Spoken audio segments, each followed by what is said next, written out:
Hello, everyone, and welcome to another Tower of Babble podcast. As always, I'm Julian Mush. I'm joined by Jeremy Cozier. Hello. And we are going to be talking about the latest in film and television news. Obviously, today, the Oscar nominations were released, so we'll talk about that. I've got an agree or disagree segment to dive into. We got a whole pile of random-ass news that we can talk about. It's been a long time since we've done one of these regular episodes. This is episode 172, by the way. And so that means I wanted to bring it back to a little bit more a classic TOB episode here. We're just going to talk about a bunch of random stuff. Some things Jeremy will probably be like, move on, but that's all part of the game. No awareness of it. That's right. I'll just keep going, boring the audience to tears. There's also a lot to talk about on the what we've been watching section, and yeah, a lot just basically to dive into. But before we get into that, I'll just remind everyone that we are live right now on Twitch, on YouTube, on Twitter. You can watch and tune in live when we do this. You get notifications if you subscribe, of course. But we always want you to follow us on Twitter at TowerBabblecast and Facebook.com/TowerBabblecast to keep up with everything that we're doing. And then also, we're going to be doing a film club. We do a monthly film club that's exclusive to our Patreon. If you want to help support the show, you can head over to patreon.com/TowerBabblecast, and we're going to be doing this month. It was originally going to be broadcast news, but because we have the chance to bring on a very special guest, potentially, I don't want to spoil that in case any reason that falls through, but because of that, we changed it, and we're actually going to be doing a different movie instead. We're going to be doing Gone Girl. So we're going to be watching Gone Girl, which I haven't seen since it first came out. Which I can't ever really get upset about a David Fincher film, so this is gonna be exciting. I was leaning towards David Fincher, Jeremy, and you know what I was gonna pick if it wasn't gonna be that one? Give me one guess. Oh, you said it was 7 already. Well, no, I was thinking 7 or maybe The Game, but I was going through it. I actually was thinking, why not do The Girl with the Dragon Tattoo, which is a movie that. Yes. I think it's 10 years old now, right? People don't really talk about that movie very much, and I haven't seen it again. Also, since it came out, I remember there being a whole lot of conversation around it's like the versions of that movie because it's based off a series of novels that were made already, in Europe. Yeah, in Europe they made a movie already, and it was like a pretty solid performance by the lead actress, I think. So, and everyone was like, "Why are we even making this movie?" Yeah. I remember thinking at the time. I remember being very hype on Fincher at the time, though. Like we were just all about. Mm-hmm. Whatever he was doing, like Zodiac had already come out at that point, right? He was kind of like reached your level of consciousness. Well, like there was the Benjamin Button movie. Like, well, I think it was like right? it was way past that. It was like he's already iconic, legendary, right? 7, Fight Club, like it's David Fincher. You're like, okay, you're like I'm just ready for whatever he's gonna do. Well, and right? Now we're just aware of his next project, and then it happens, and we're like, holy shit, he does Social Network. Like I think that this vast array. I wasn't aware at the time that David Fincher did Benjamin Button. Like that was not a. Oh, I was not. I dragged you to the. I think I dragged you to the theater that one. We were gonna go see a different movie, Jeremy. Unless you tricked me the whole time. You're like, I want to go see. I don't even know what the hell came out the same week, but we were gonna go see a different movie, and it was like all sold out. So we went to really? watching Benjamin Button instead. Yeah, but I mean, like, I remember like because I was into like the Oscars and stuff, like pretty much heavily throughout my childhood. Like, right. We didn't have cell phones or. Like, you know what I mean? Like, you tune into like these events on television, and so I was just aware. Yeah, I don't know. Anyway, I that's another movie I haven't revisited in a long time. What's your recollection of Benjamin Button at this point? The Curious Case, by the way, of Benjamin Button. Yeah, it just felt really long, and it was just like kind of really analyzing the special effects. I feel, and just like kind of gauging, right? The character and the effects and the looks and. So I think a rewatch would definitely be like it'd be a whole new perspective. Yeah, I think seeing what Brad Pitt is trying to accomplish. Like I have no idea. So The Girl with the Dragon Tattoo came out in 2011. Social Network came out in 2010. So this is actually right after Social Network. Okay, yeah. And then obviously 2 years after that was when 3 years after that, Gone Girl comes out in 2014. In between, he had done Justin Timberlake featuring Jay-Z Suit and Tie music video. And also the House of Cards Chapter 1 and 2, which and Karen O and Trent Reznor and Atticus Ross Immigrant Song music video short. That's what was keeping David Fincher busy at that time. So what if one of us goes into this movie club and yeah. accidentally watches Gone Baby Gone, by accident, and then I think they can't be a part of the movie club because that's the wrong movie. It was like, what if I did it by accident, or Rachel, or something, right? Right, but like just miscommunication. So you think that if the only movie that you could watch by accident, if it's Gone Girl, is Gone Baby Gone because it starts with the word "gone" in it? Okay. What about Gone in 60 Seconds? And Ben Affleck is a part of both of them, right? Because Ben Affleck directed Gone Baby Gone. And it's about like a missing person. You didn't like that's so those funny. Two movies are like a good pairing already. Yeah. All right. Fair enough. So listen, you watch Gone Baby Gone. We'll watch Gone Girl, and then we'll. And then I won't say that I did that, but I'll answer your questions. Right. You'll be like, it was Gone Baby Gone. We'll see if you guys can see if there's a difference. Right. Okay. Well, we'll see. We'll see how that goes. Anyway, the best way to find that is going to be on our Patreon, patreon.com/TowerBabblecast. We did last month. We did Misery. What a experience that was. What a thrill ride. Enjoyed that one quite a bit. So we're really having a lot of fun with these movie clubs that are exclusive once a month. Okay, let's get into this. Let's start with the Oscar nominations, Jeremy, because it's top of mind. It's topical. For once, we're doing something that's like right on time. This is going to be the 94th Oscars. It's going to be premiering on March 27th at Hollywood's Dolby Theater. This is going to be in person again. It was a little bit kind of in person last year. It was kind of a weird one. And it's going to be on ABC. It's going to have a host again this year. They don't know. We don't know who exactly it's going to be. It's going to be a mixture of people, or is it? Or you think it's just going to be? They're going to just bring out Tom Holland. Tom Holland, Andrew Garfield, and Tobey Maguire. I hope that's the case. That would be the best. That would be the best experience possible. We got Derpy Gaming here in YouTube in the chat saying hello there to Derpy Gaming. I'm not sure if you're baiting me for an Obi-Wan reference. Like I should be saying like, what's the line? He says General Kenobi is the next line typically there. Anyway, he also likes my hoodie. I'm repping the Winnipeg Jets today, playing the Minnesota Wild as we speak. Although I have no idea how that game is going. Anyway, glad to have you in the chat. You too can be a part of the chat when you listen live. Okay, so. Anyway, this is the 94th. The biggest news for me, I don't even really care about the Oscar nominations. All I care about is that Denis Villeneuve didn't get one for Best Director. Somehow. Although Dune brought home, I want to say 10 Oscar nominations this year. Maybe that's why. Maybe they're going to win all 10 categories, and they're just like, hey, like... Well, wouldn't that be the biggest fuck you? Wouldn't that just be the biggest fuck you to Denis? It already is. Look at all the if you are a film, enthusiast, if you're in that wheelhouse, you've seen his promo or his YouTube videos or interviews where he's discussing his approach, his perspective when making this stuff. Like there's specials, there's little DVD type extra interviews. Like the man is extremely passionate, has a vision, and is on everybody's radars. The best, or one of the best, if not the best, currently. Working actors, directors. And then all the praise Dune gets, everyone who's involved in that, they greenlight the sequel. Everyone's so excited to see this kind of more fleshed out, as this is kind of basically a part one. Mm-hmm. And it gets nominated for 10 categories in all different facets because it's just because so many people put so much effort into this.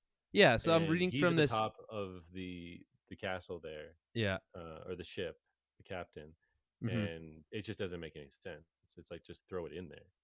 It just does. This is not the first time this has happened. By the way, where like a director is not nominated, even though the movie is nominated for best picture. Ben Affleck with Argo is a huge controversial one too. Yeah, because he was snubbed in other categories before, or like kind of seen as an outcast, like when he went with Damon for writing. Good Will Hunting. Yeah, like And then so, like Argo was like his comeback, kind of like, you know, I can yeah. do this, I belong here. And his movie wins, but he doesn't get Best Director. It I think there's two sides to this argument, because we've had this argument in the past where it's like, how can a movie win Best Picture but not the director not win Best Director? You know, Mm-hmm. that's kind of a that happens regularly, right? Where the Best Director doesn't win Best Picture, even if they're both nominated. But then the other kind of side of it is that, of course, when they're not nominated at all, it makes no sense, right? Which is kind of like obvious. But then there's the other side of things where it's like, well, I think you can have an amazing movie and you can take that on its own merits, but then the acting performance, or sorry, the directing job itself could be more challenging for another movie, and that's why they, take home that award for whatever reason. And a movie of that scope, and Yeah. like, it's just, it's such a huge thing to step into. And then it's like their life for how long? 6 months to Well, filming only, and this is then going a to be year to like two most of his years. life. This is going to be Yeah, like the most of his life for the next like yeah. 5 years probably, as he's making Well, this. and I mean, But just yeah. even just for this one movie here, but it's like, what is it really? Is it because the movie isn't like this set in stone singular piece? Like it's Mm-hmm. it's a piece of a larger thing. So they're getting away on a technicality in a classical sense or something of what they That categorize I a perfect movie or something. But Yeah, but like I who think knows? even if that's the case, it doesn't make sense. So like I'll read just from Yeah. the Variety story that's posting the Oscar nominations. Always do a little write up, which I appreciate. So here's reading from Variety here. Quote, Villeneuve's omission is shocking because the film performed so well in other categories, and he was widely credited with wrestling Frank Herbert's futuristic opus into a compelling piece of cinema. For an example of how things can go spectacularly off the rails, look no further than David Lynch's 1984 adaptation of the same source material, one of the most notorious flops in movie history. This is a movie. This is a series of books that has been largely considered unadaptable. Right. This man takes this concept. Sure, he only tells about half the story, but I think that's pretty good considering we are going to get the second half. It's not like it's not going to happen, of course, and I'm sure they'll make up for it in the second one. They'll give him the nod then, but it's just it's so impressive the job that he was able to do by making the movie itself is not entirely coherent, but like I don't think it ever could be entirely coherent anyway. Yeah, and he knew that and said, "Hey, this is what we need to do this properly. Right. It needs to be set up as a part one, even if you don't want to advertise that from the beginning." Mm-hmm. And it is a part one, so Yeah, it's which they just say in the openings, the opening title yeah. of the movie, Well, which they no, don't the say thing in any of is the actual that art they marketing. agreed to him to do Yeah. that, to go that route, but they decided to keep that a secret just for some, because I don't know. I guess it kind of ruins the surprise or the experience, I guess, Mm-hmm. or the expectations. But then it's like they're already kind of the expectations are already like thrown like Well, a it takes us slider. back to that conversation we had way, way, way back. If you remember when the Justice League movie was originally going to be split up Yeah, into yeah. two parts, Well, at right? that point in time, we were kind of like, oh, they're just we thought it was like just a cheap cash grab to Yeah, extend the life of the IP at that time, because the Harry Potter did it, Hunger right. Games was doing it. It was just kind of, I thought it It was just it kind of cheap. it doesn't need like, well, especially if you're not adapting something, or if you're telling a story Yeah, whole cloth. You don't need like, what do you mean it needs to be two parts?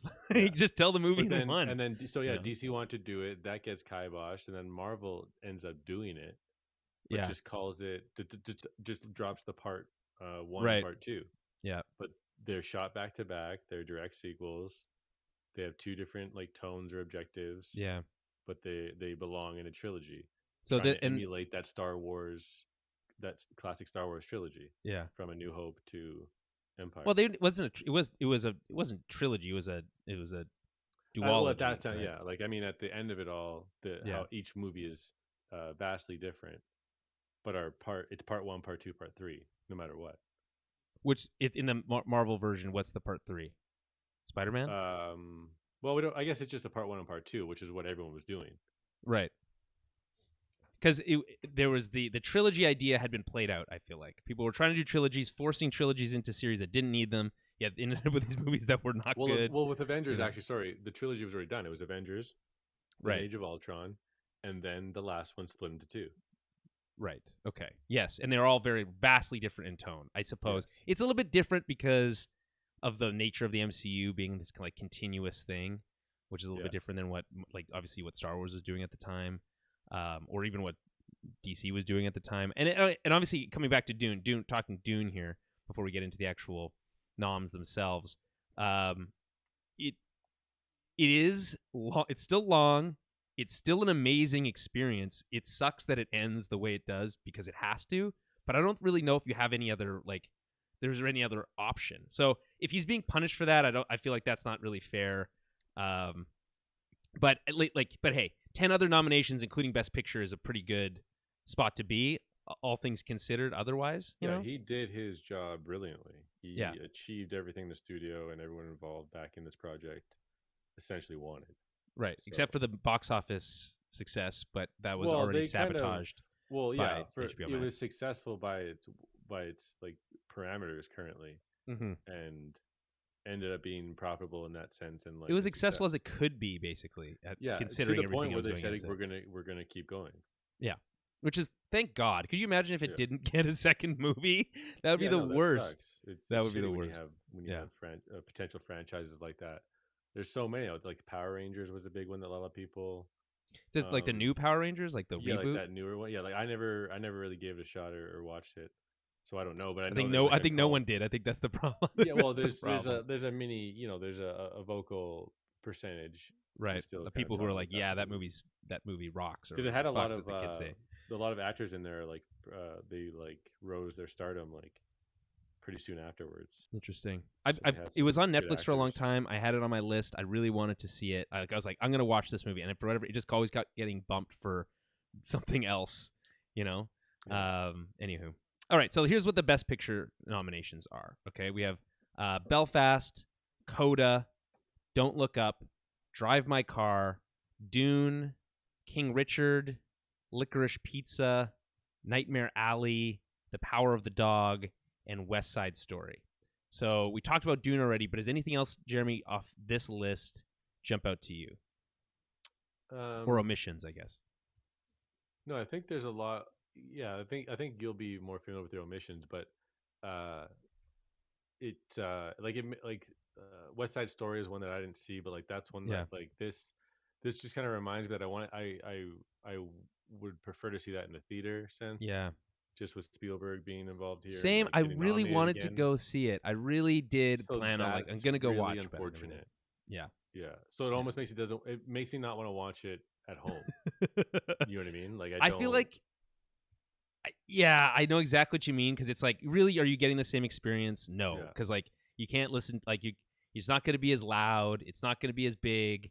Right. And like I think you're talking about a remake of a true classic, right? Yeah. By one of the greatest, if not the greatest director of all time. And a musical, that's like a combination like with you need to sound, see. it's so crucial, I think, to have the theater surround sound. I agree. Than a sound bar at home. Like those are efficient and they do the job. But this is It's just when the it's night theater and day. conversation, there's a lot of pros to just get the best experience. I feel like I'm like with I really do still, even all these years later after buying my OLED TV, still get a kick out of seeing stuff in HDR 4K on my screen. It still feels really good, looks really good. Nightmare Alley, another one I hear great things about. Yeah, and Guillermo del Toro. And Bradley Cooper here. That one I think would also play greatly in a theater atmosphere. Mm-hmm. Like Flopped really, in the theater, really good. unfortunately. Yeah. But also one that I can see watching on like a TV like yours. Interesting. Would also be a good a good time. Like a home viewing experience. Yeah. Okay. Yeah. And then so Drive I My recently Car, watched. I heard is a pretty cool movie. I Drive My Car. From everything I'm reading about Drive My Car, it sounds like it's like a front runner to win and like take away like a lot of awards. Horse. Yeah. Well, I don't even know if it's a dark horse. No. It seems like people are really, really into it. And based on what I've heard, I really want to see it. I don't even want to talk about Don't Look Up, Jeremy. It's crazy to me that Don't Look Up is on this list. It feels like you're talking about fuck yous. This feels like a fuck you right to me. I hate that this movie's here. You know what? I'm a fan of that one. Are you actually a fan of this one? Like, are you a little bit surprised that it's there? To be honest, I think there's like some really powerful moments in that movie that like I was like, yeah, this is solid. Mm-hmm. But I think there isn't enough of that, or people can't get by a certain tone or feeling of the movie. It's kind of like with WandaVision, like those first 4 episodes mm-hmm. and what they were trying to do, as opposed to like what the movie turned into, and like how you're supposed to balance it and kind of see what that was supposed to mean, and like people get lost in that translation, I think, and I think you're kind of a victim of that for that movie. But I guess just for the performances alone, for some key performances, it's just a highly like regarded. Is there any performances nominated for like in supporting or best actress for Don't Look Up? I'm not seeing any. I doubt it. I think, right. But maybe, I don't know, because like isn't it the comedy section? Doesn't this count? No, this isn't. No, this, unlike other award shows, they don't distinguish between comedies and yeah, no, it's just best actor, best actress, best supporting actor, best supporting actress. So what was the award for The Martian? That was for the Golden Globes, and that was best comedy or musical. We don't talk about those anymore. Yeah, we don't talk about the Golden Globes anymore because they're a scam. But I mean, I don't know if you're going to award Don't Look Up for best picture just because it had a couple good moments and some good performances, I feel like literally any other pick off this list would put it to shame in my opinion. I mean, yeah. I haven't seen it all. I'm looking forward to seeing. Here's the one thing I think that's interesting, somewhat different from other years, where I've actually heard of every single one of these movies, although despite not actually having seen a lot of them. So in other years, I would have seen like maybe half of them already by the time we got the nominations, and the other half I would have been like, I don't even know what those movies are. Right. And this year I know about most of them, if not all of them. But I've only seen... Or you've heard of a lot of them. Yeah, but I've only seen Dune and Don't Look Up. Right. That's it. And so I've got to see... And here's the other thing. There's like Coda. I found this really interesting. I was listening to the Slash Film guys, the Filmcast guys now, talking about Coda. And they were kind of into it, and then they had a guest on, and I really wish I remember who it was. But they kind of eviscerated the movie from this completely other perspective that I hadn't considered. Now I don't want to watch the movie at all. And so I'm going to have to kind of force myself to see it. I'm not excited about that. My roommate saw Belfast because she's got a connection to that kind of that story, and she really liked it. But that seems like that one's going to be a bit of a And the director gets a nod here too. Kenneth Branagh. Yeah. Yeah. I mean, Kenneth Branagh is like I like Kenneth Branagh's work. I just feel like this one might be tough. Sorry? He directed Thor? Was it Thor or Thor the Dark World? I'm just gonna look him up right here. It's one of the it's from the director of Thor the Dark World. He's like an actor too, right? Like he was in Christopher Nolan movie. He was in Dunkirk. So yeah, he's primarily known as an actor. So if you go to his IMDb page, it's actor first at 74 credits. Yeah. And then he's a director, 23 credits. Yeah. So Death on the Nile, which is the new Agatha Christie Gal Gadot vehicle. Really excited about that. I actually do want to I am excited about that. Really? He also did Murder on the Orient Express.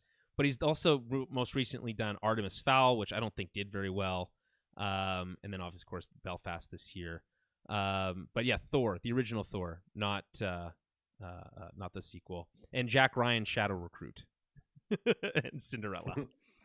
But anyway, I don't know. This one is a little bit interesting. But again, I feel like just based on the kind of the most traditional kind of Oscar baity type movies, I feel like Belfast really falls into that.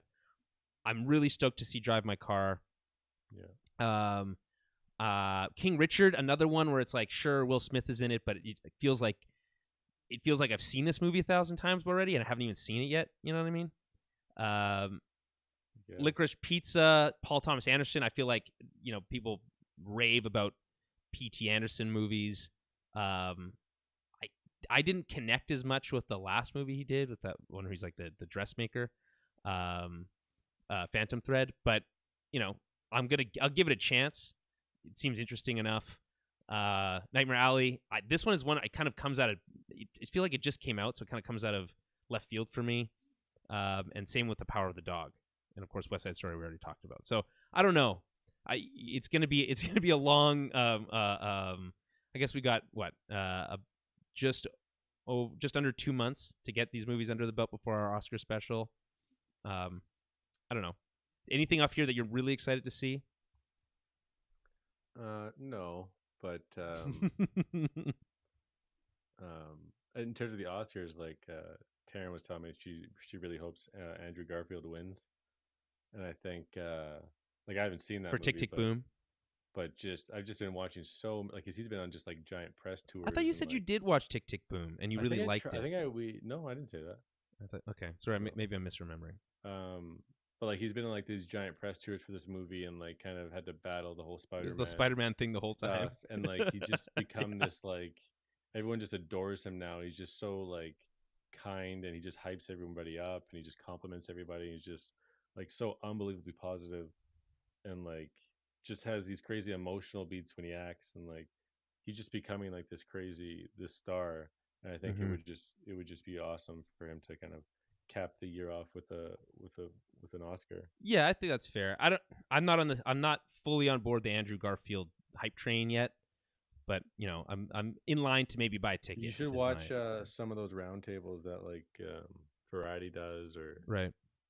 There's some specials on YouTube and they have like a bunch of like famous actors of the time right now, and they just kind of like discuss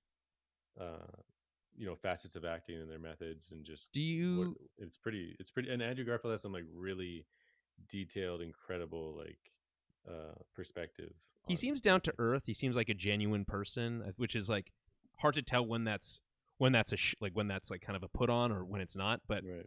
He does seem like genuine, which is good. Same with Tom Holland, who also comes off as being kind of genuine in his kind of off-screen persona. All right, so speaking of actors, let's talk about actors for a moment here. Best lead actor, Javier Bardem for being the Ricardos, Benedict Cumberbatch, The Power of the Dog, Andrew Garfield, Tick Tick Boom, Will Smith, King Richard, and Denzel Washington, The Tragedy of Macbeth. By the way, I saw The Tragedy of Macbeth. What a crazy movie. It's so unbelievably good looking to watch, especially on like a big HDR TV. Like especially if you can get it in 4K, highly recommend that experience. That being said, unbelievably confusing because it's all it's all Shakespearean and it's just really obtuse. It's hard to follow. Like there's moments where you have to kind of like stop and be like, I think this is what's going on. I wouldn't mind seeing him like a Macbeth in plain English. I know there's a couple of those that you can kind of get the experience in a more direct way, but I would say that this is like a really, really amazing performance from Denzel Washington. Like truly great stuff. I feel like I haven't seen Denzel in a leading role in forever, and it was just really refreshing to see him here again. I'm rooting for him here. I haven't seen all these performances. I have seen Denzel Washington here. Yeah, but Denzel up against Will Smith. Insane. That's a classic matchup there. And then obviously you've got Javier Bardem and Benedict Cumberbatch and Andrew Garfield. Like that's a murderer's row of acting performances there. This is the thing when we do all of our Oscar prep, we rarely have time to see all of the movies that the actors are in, particularly the actresses, because for whatever reason the leading actress and supporting actresses, their performances are for whatever reason not always represented or rarely represented in the Best Picture nominations. But we'll get some of these, King Richard, Will Smith in the best is also up for Best Picture, so that kind of overlaps there a little bit. And so same with Power of the Dog with Benedict Cumberbatch, but it's unlikely I'll see Andrew Garfield's Tick Tick Boom performance or Javier Bardem's being the Ricardos performance. But that being said, if I had to throw my money in right now, it's with Denzel. I think he deserves it. On the directing side, Kenneth Branagh for Belfast, Ryusuke Hamaguchi for Drive My Car, Paul Thomas Anderson for Licorice Pizza, Jane Campion for The Power of the Dog, and Steven Spielberg for West Side Story. It's Spielberg's 9th best director nomination, I believe. It's something like he's been nominated like in a consecutive amount of decades. Yeah, that's crazy. Crazy thing. Here's the line from the Variety.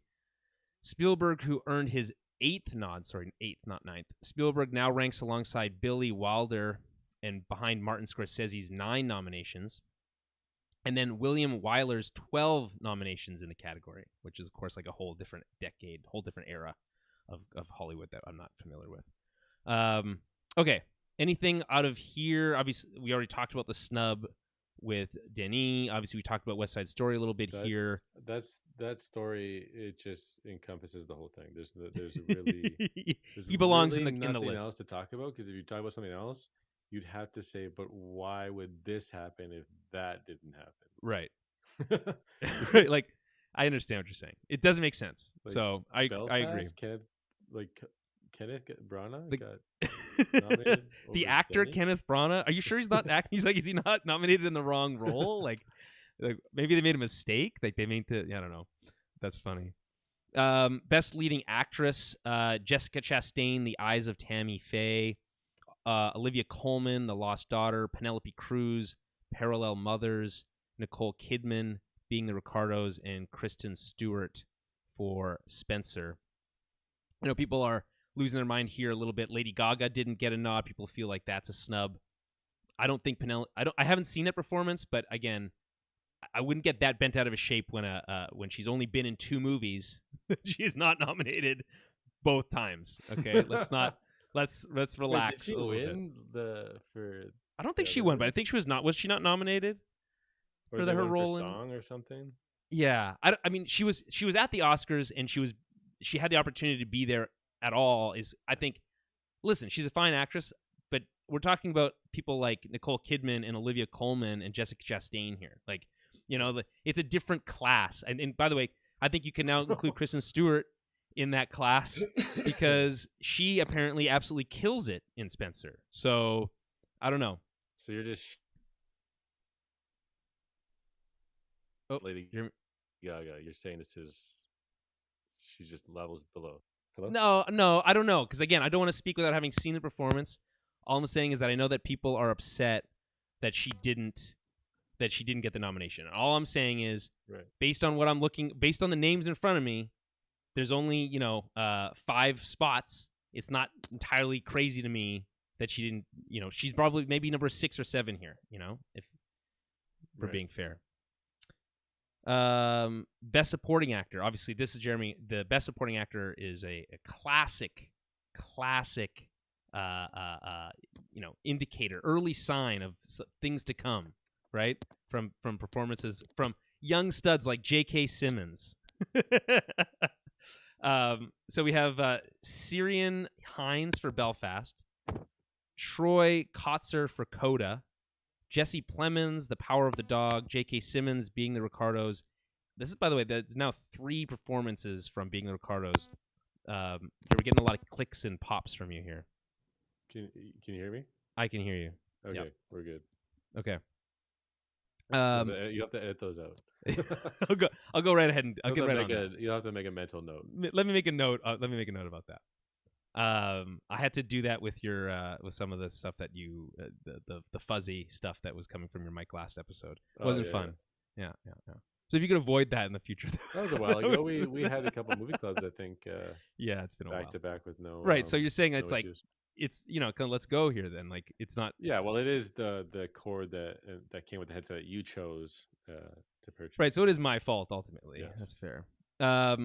Okay, so where was I? Oh yeah, Penelope, best supporting actor was what I was talking about. So we're talking about Ciarán Hinds for Belfast, Troy Kotsur for Coda, Jesse Plemons, The Power of the Dog, J.K. Simmons, love me some J.K. Simmons for Being the Ricardos. I was saying that Being the Ricardos has now received, I can tell, 3 nominations at the acting categories. 1, 2. At least 3, I think, at this point, which is I think pretty impressive. But they didn't get a best picture nomination. But it does make me want to see like, okay, I would love to see. Maybe I want to see that movie now. And then Cody Smith McPhee for Power of the Dog. Nothing really jumps out here other than the fact that J.K. Simmons is getting an Oscar nomination is always nice to see. I think he's just underrepresented. He's a under appreciated actor in Hollywood, in my opinion. Well, I mean, he won Best Supporting. What was that? The drum one? Yeah. So we'll see. Best Supporting Actress, Jessie Buckley, The Lost Daughter, Ariana DeBose, West Side Story, Judi Dench. Love to see some Judi Dench, you know? Still rocking it. She's got to be what? How old is she now? Judi Dench. No idea. What's your guess? I don't have one. You don't think that's fun to guess? No. Let's find out. 87 years old. That's very impressive. I think that she's still going at it at 87 and earning a nomination. Kirsten Dunst for The Power of the Dog, and Aunjane Ellis for King Richard. I'm sure I mispronounced that. Apologies. Yeah, probably. Let's see here. In terms of other categories, Jeremy? Give me a category you want to hear. Screenplay. You want to see cinematography? No, I don't know. I mean, I'm not. I'm honestly not too hype on any other category. Right. Those are the best ones, obviously. Yeah. I would say cinematography is always interesting to me. Dune is nominated here. Greg Fraser. I think it's funny Spider-Man got nominated just for visual effects because like everyone like immediately after the movie came out was like, this should be nominated for Best Picture. Why not? Right. Tom Holland should be nominated for Best Actor. Why not? So yeah, knowing that they basically snubbed in all the major categories, what do you think of that? I say of course. Of course they should be.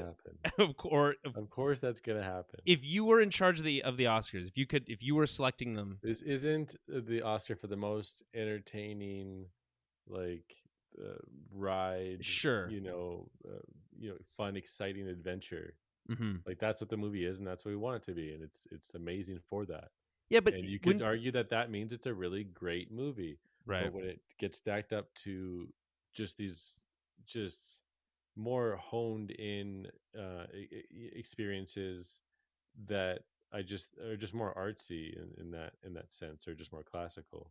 So yeah, the Marvel movies are an evolution and a perfection of what the art form is, but it's just a different level. It's kind of hard to articulate actually. Yeah, I would you could make the argument that that Spider-Man deserves to be there, not just because it was the most popular movie, but because it did something that had never really been done before, and it did it in a way that felt earned, and we talked about this at length, but it really pulled off a magic trick that feels special. And I feel like, Black Panther got a Best Picture nomination. It's a great movie. I think if Black Panther can earn a Best Picture nomination, I think Spider-Man, is up there. Did they even use the full 10 slots? 1, 2, 3, 4, 5, 6, 7, 8. They did. So maybe there wasn't room. It's like we just can't justify pulling out Don't Look Up to put in Spider-Man. But I can understand why people might be upset about that. I think if you're the person whose job relies on people tuning into the Oscars broadcast, I think that not having Spider-Man in any major category is pretty tough for you.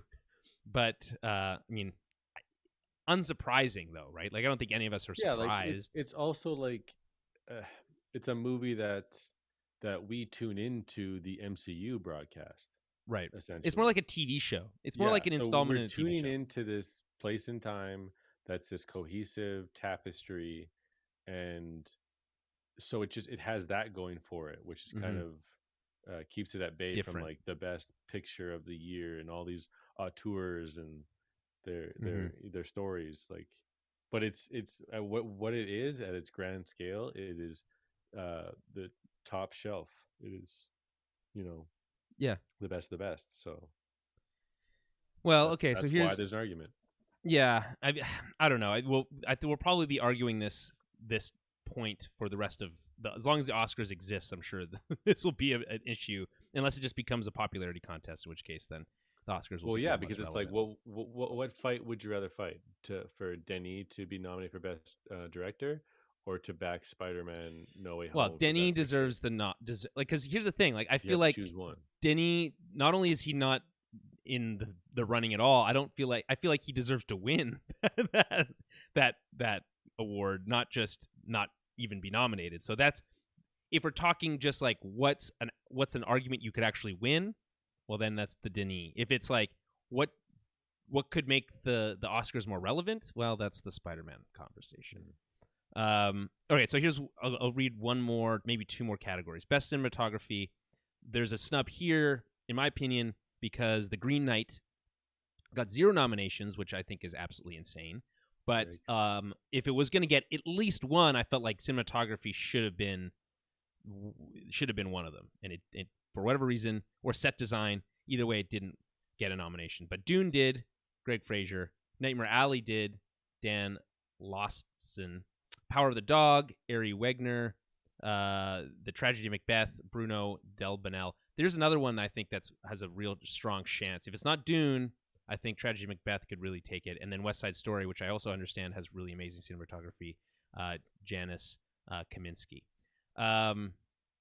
And then I'll actually, here's the other one I want to mention. I want to do animated feature because I've actually managed to see most of them. So Encanto is one, Flea is another, Luca, Mitchell versus the Machines, and Raya and the Last Dragon. Now, I will say that I've seen all of these except for Flea, and Luca is far and away the best movie off of this list. It's not even close, in my opinion.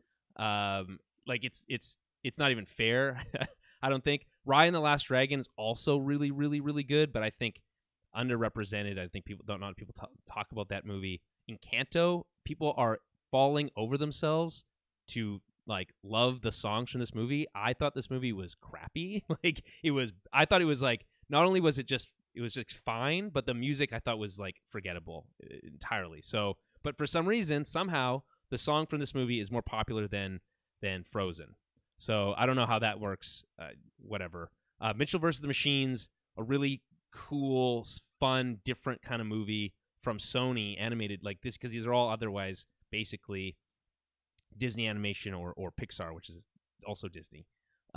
Mitchell versus the Machines, a fun, refreshing one. I kind of hope, as a dark horse, that this one kind of takes it, and if not, Luca. But everything else, other than Raya, which I also liked, can kind of go away. Other than that, we've got best original score, Hans Zimmer for Dune. Encanto's back there again. If he doesn't win, we riot. That's right. Don't Look Up is on here for some reason, Jeremy. Nicholas Britell, The Power of the Dog, Johnny Greenwood, Parallel Mothers, Alberto Iglesias. Did Nicolas Cage get snubbed here? Is Pig not involved in these? No, yeah, exactly. There's another snub. Nicolas Cage didn't get a nomination for Pig. Pig didn't get any love. Pig, which is an amazing movie. I don't know if you've seen it yet, but it's so good. And it's another, I think, here's the thing. It's going to be tough if you're Nicolas Cage busting your way back into the Oscar conversation after being irrelevant for so long. You know what I mean? So, no, he didn't get a nomination this time. But if he comes back with another performance as strong as Pig, I think people start noticing, and I think he gets a lot more attention there. Best visual effects: Dune, Free Guy, No Time to Die, Shang-Chi, and Spider-Man. It's funny because all these other movies are really CG heavy. No Time to Die jumps out to me as being not as CG heavy, which might give it a bit of an edge in my opinion, because it doesn't look like it's there's a lot of computer animated stuff in there, which kind of makes it all blend together really well, which of course means that there is stuff in there and you just don't notice, which I think is always a good sign. It's the ending of Shang-Chi, the final act, I don't think looks as good as it could. I think that holds it back. Free Guy, I don't want to even talk about that. Dune obviously is amazing looking, like another one of those things where I easily could win. But for me, it's between Dune and Spider-Man, I would say. Especially because they did the digital de-aging on the actors in Spider-Man, which is really crazy. Right. Okay, well that's it. Any other thoughts on the Oscars before we move on? No, not really. Okay, that took longer than I expected. So let's move quick. Speaking of directors and everything else, like in the big time directors, Steven Soderbergh doesn't see himself directing any franchise blockbusters or superhero films because, quote, nobody's fucking. I don't know how to tell people how to behave in a world in which that is not a thing, and that's from an interview in the Daily Beast. I think that's a really funny, I just wanted to mention that because I think that's a really funny observation that, people have noticed, I think, just generally because of the one quote unquote sex scene in Eternals, which is really not even a sex scene. And then Steven Soderbergh, which is obviously, who, by the way, I think directed the Oscars last year. He's out there just basically saying, like, listen, I can't direct a movie in a world where nobody's having sex. That doesn't even make any sense to me. So I just appreciate the honesty. It's not really in the same category as kind of the directors shitting on the Marvel movies, like they're ruining cinema. You know who you are. Well, that conversation is expanding. There's a lot of actors saying that they're done with IP, or they only want to do something like Robert Pattinson. He's been out there saying that he wants to only do original ideas. That's kind of what he's been doing. Minus the Batman. Prior to Batman, but the Batman ended up being, unique, a Reeves joint. And then you have Ben Affleck saying that he's kind of done with IPs and like IPs with established audiences. Well, he's also talking Andrew about Garfield the future and Spider-Man. Talk about how like they came back for a particular reason, in terms of how it makes sense for character development, to pay respect to the audience. Well, I think he also know these characters. So there's just a lot of like people are like choosing things meaningfully. Right. It seems. Which I think is, differently than some other actors in Hollywood right now. I just saw a little piece on Die Hard, Bruce Willis, how the movies that he actually was in, like 6 movies in the last year, but you haven't heard of a single one of them. Like not one have you heard of. I think I accidentally watched one on Netflix, and I've never seen a more disengaged, disinterested actor in my entire life than Bruce Willis in that some wacky low budget sci-fi movie that was brutal. I turned it off halfway. And so like what I really appreciate is that actors are being much more honest about the choices they're making, but at the same time they can say that all they want, but Hollywood is also transitioning to a place where most of the performances, if they want to make any money, are going to be in those franchise everyone's coming people are paying for that secret that's happening right now that Spider-Man pulled off. They're paying for it. It's and then true. Even Star Wars, you have Hayden Christensen coming back, a form of Mark Hamill. Like it's. Well, we'll talk about that. These types of things draw the eyeballs, right? And so you pay for it. So, speaking of, I guess in that same vein, Roland Emrick, who of course has a movie coming up, but not in Canada.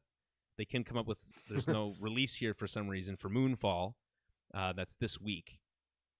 And Roland Emmerich, of course, especially in the like early 2000s, was like the king of the blockbuster movie, right? Like 2012, right? He was kind of like blowing up stuff way before blowing up everything up was like the only thing you could do, right? In a recent interview with Den of Geek, Emmerich was asked if it was difficult to get an original action movie made in an age of the MCU and the DCEU. Emmerich immediately answered yes, stating that, quote, Marvel and DC and Star Wars have pretty much taken over.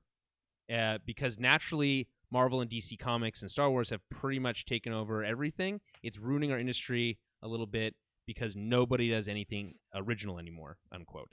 So it's just another one of those quotes that you can add to the whole pile of them. I find this conversation really interesting because it's something we were talking about for a long time, but it's also something that now it seems to be like everyone in Hollywood is also now having that same conversation. They're like, what do we do about this? And then no one seems to really have any answers other than complain. And I also find it very convenient for Roland Emmerich, of all people, to be like, oh, I can't make any original movies anymore, when he was kind of the schlock king for a long time. I find what does that mean? Well, he was making movies that were okay, quote unquote original, like 2012, what an original concept, but not a good movie. I think you have to back it up to like Independence Day. that Okay, movie sure. sets a precedent going forward. Like the tones and feelings and sense of doom, and the characters at play, like all these are valuable things that like It's a Marvel blueprint in a lot of utilizes. ways. Yeah. Yeah, like it is it's you talk about movies like Armageddon a little bit, but like Independence Day just has that like epic kind of Hmm. just super big You're like famous. you're like I will not stand for the erasure of Roland Emmerich's Well, I just remember genius. I just remember Independence Day, and then like I'm just having all these flashes back to Right. that movie, and then like movies that came out way after, and like what that movie meant when it came out as a It blockbuster. was huge. It was a massive movie. Yeah, It was the biggest movie in and it was so ever exciting, at the time. and it's like these Marvel movies basically try to emulate that formula of what Yeah, that and a movie lot is. of the same, like big beam in the sky stuff is like still Yeah, very much comes from that again in a lot of ways. So this is, by the way, I'm reading from a Screen Rant article here. Emmerich did not stop there. Emmerich continued to point out how studios like Marvel condition their audience to favor their similar stories and brand of storytelling by releasing up to 4 films a year and several series on Disney Plus. According to Emmerich, this makes it hard for any filmmakers with a new idea to get an audience's attention. Emmerich states that the only director who seems to get away with original ideas with ease is, Jeremy, guess who he's talking about? Matt Reeves. No, Christopher Nolan Oh, is the only one who's able to get away with new ideas and still get the funding and get butts in seats, which I would yeah. largely agree with. I haven't thought about this perspective. I guess this is an interesting new perspective from Emmerich And here. Warner Brothers let him go. Well, I think Warner Brothers is going through a lot of. They're still growing up after their divorce from AT&T. So I just think this is a fascinating kind of twist on this, which is that he's saying that it's not only that we can't make new movies that they're not making money. It's that the reason they're not making money is because Marvel has trained audiences to expect a certain type of movie. And I think that's really interesting that kids today growing up with 4 Marvel movies a year don't really get exposed to enough different types of movies to even understand what Yeah. something else could be that's good. So I do appreciate that take, I suppose, that element of it anyway. Any other thoughts on that? No, not really. I'll have to table that discussion for now, I think. Yeah. Okay.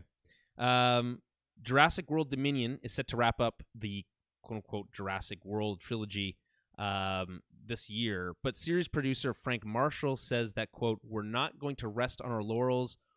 We're going to sit down and we're going to see what the future is for the Jurassic Park franchise." It's coming from IGN. The question, I think, okay, I'm excited to see Jurassic World Dominion. It seems like they're really changing up the formula here, bringing the dinosaurs to the mainland, all that kind of stuff. Interesting. But where do you take Jurassic World from there? And I like, by the way, that they don't have an answer. They're like, "Oh, we're going to sit down and figure it out," right? Is, in your opinion, Jeremy, is Jurassic Park, like, is it over for you? Like, do you care about Jurassic Park anymore? Do you want more Jurassic Park? What's your thoughts on that? Yeah, I think the reboot itself like struck a chord with people, and it did enough. It's huge money, Jurassic It World. didn't, yeah, like it did enough right to gain that attention and make huge money. Mm-hmm. Uh, but then to me, it just the sequel. I didn't see it, but it just didn't feel like the same. It didn't feel like it had the same vibrations the first movie had. So it just felt like it was probably more of the same, and like no one's really, you It's a know, fine Jurassic Park movie, is my opinion. Like, it's just right. fine. It's got some cool stuff in it, So then, in but that sense, it's it's a fine. bit of a disappointment coming off the hype from the first.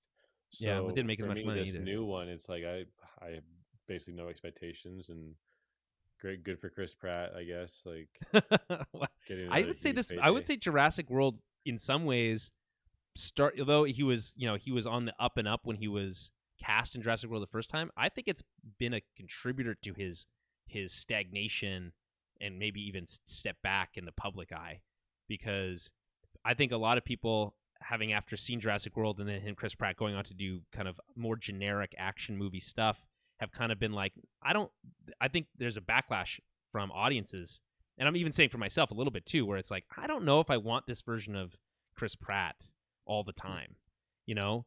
And so now he's going to come back in Jurassic World Dominion, and we're going to get more of that same stuff. I think he's going to get more backlash for that. And of course, there's obviously the offline stuff. I don't want to get into that, but just from a pure performance standpoint, he's obviously making good money now. But I think Jurassic World set him down this path that I think is actually taking him the wrong way in his career. And I think he could be doing much more interesting things. But that's a whole different conversation. I don't know. Yeah, well, essentially, it's another like leading man type action hero, as well. It's not something vastly different. Well, it's just it's just another white leading straight white male action hero. We've seen it a lot. I just don't think Chris Pratt's bringing anything that interesting or new to the table that makes it makes him stand out in a really exciting way. He was funny, that reminds me of I don't know if we'll ever mention it, but that Pam and Tommy show, but like Pamela. Oh Anderson, yeah. You got Sebastian Stan playing Tommy, and it's like I watched like the first episode, and I was kind of like, good for him, like doing like this role that is like completely the opposite of the Winter Soldier and the whole MCU and the Netflix series Disney Plus. Sorry. And I was like, that's cool, like doing something like that. Yeah, I think people really respect when actors are able to show range. I think you see actors like Tom Holland, who obviously Spider-Man, people love him in Spider-Man, but then he was in that Netflix movie last year that people said was like super dark and like really kind of intense. I didn't see it. It wasn't really in the right mental state for that. But I appreciate that an actor can do those types of things. Chris Pratt started as a comedian, as a comedic actor, and he's kind of moved almost entirely away from that as his persona. And I think he would do himself a lot of service by kind of maybe leaning back into comedy a little bit more and even self-deprecating a little bit. Because, Jeremy, did you watch that like time travel sci-fi movie on Amazon Prime with him in it for the last year? No. It's just like another. It's just so generic, watch this movie this weekend. Yeah, movie night with this stupid. What's the movie called? I don't even remember. It's like I want to say Tomorrow After Wars, Earth, but that's not Tomorrow War. That's right. So you generic kidding me? Yeah. And all these I don't know. I just thought, no, I'm not watching this bullshit. Right. I mean, here's the thing. If I want to see a straight white male action hero, I just want to see Tom Cruise. Right. That's all. That's all I'm interested in. And his movies are delayed again, which is very upsetting. Okay, Dakota Johnson has agreed to play Madam Web in a Sony Spider-Man spin-off movie. This would be the first female superhero in Sony's Marvel universe. Dakota Johnson, though, interesting choice. A little outside the box. Age I think. Range. For the character or just generally speaking? Well, yeah, for the character, obviously. Right. Well, they want it to be a young, sexy Madam Web, obviously. Right? I mean, that's the only explanation. She can pull off like a generational type well, they'll make you look old and they'll make you look young or something.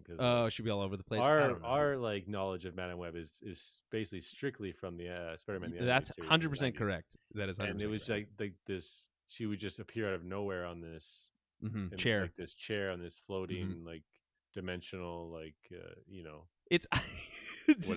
I'm really digging you trying to explain.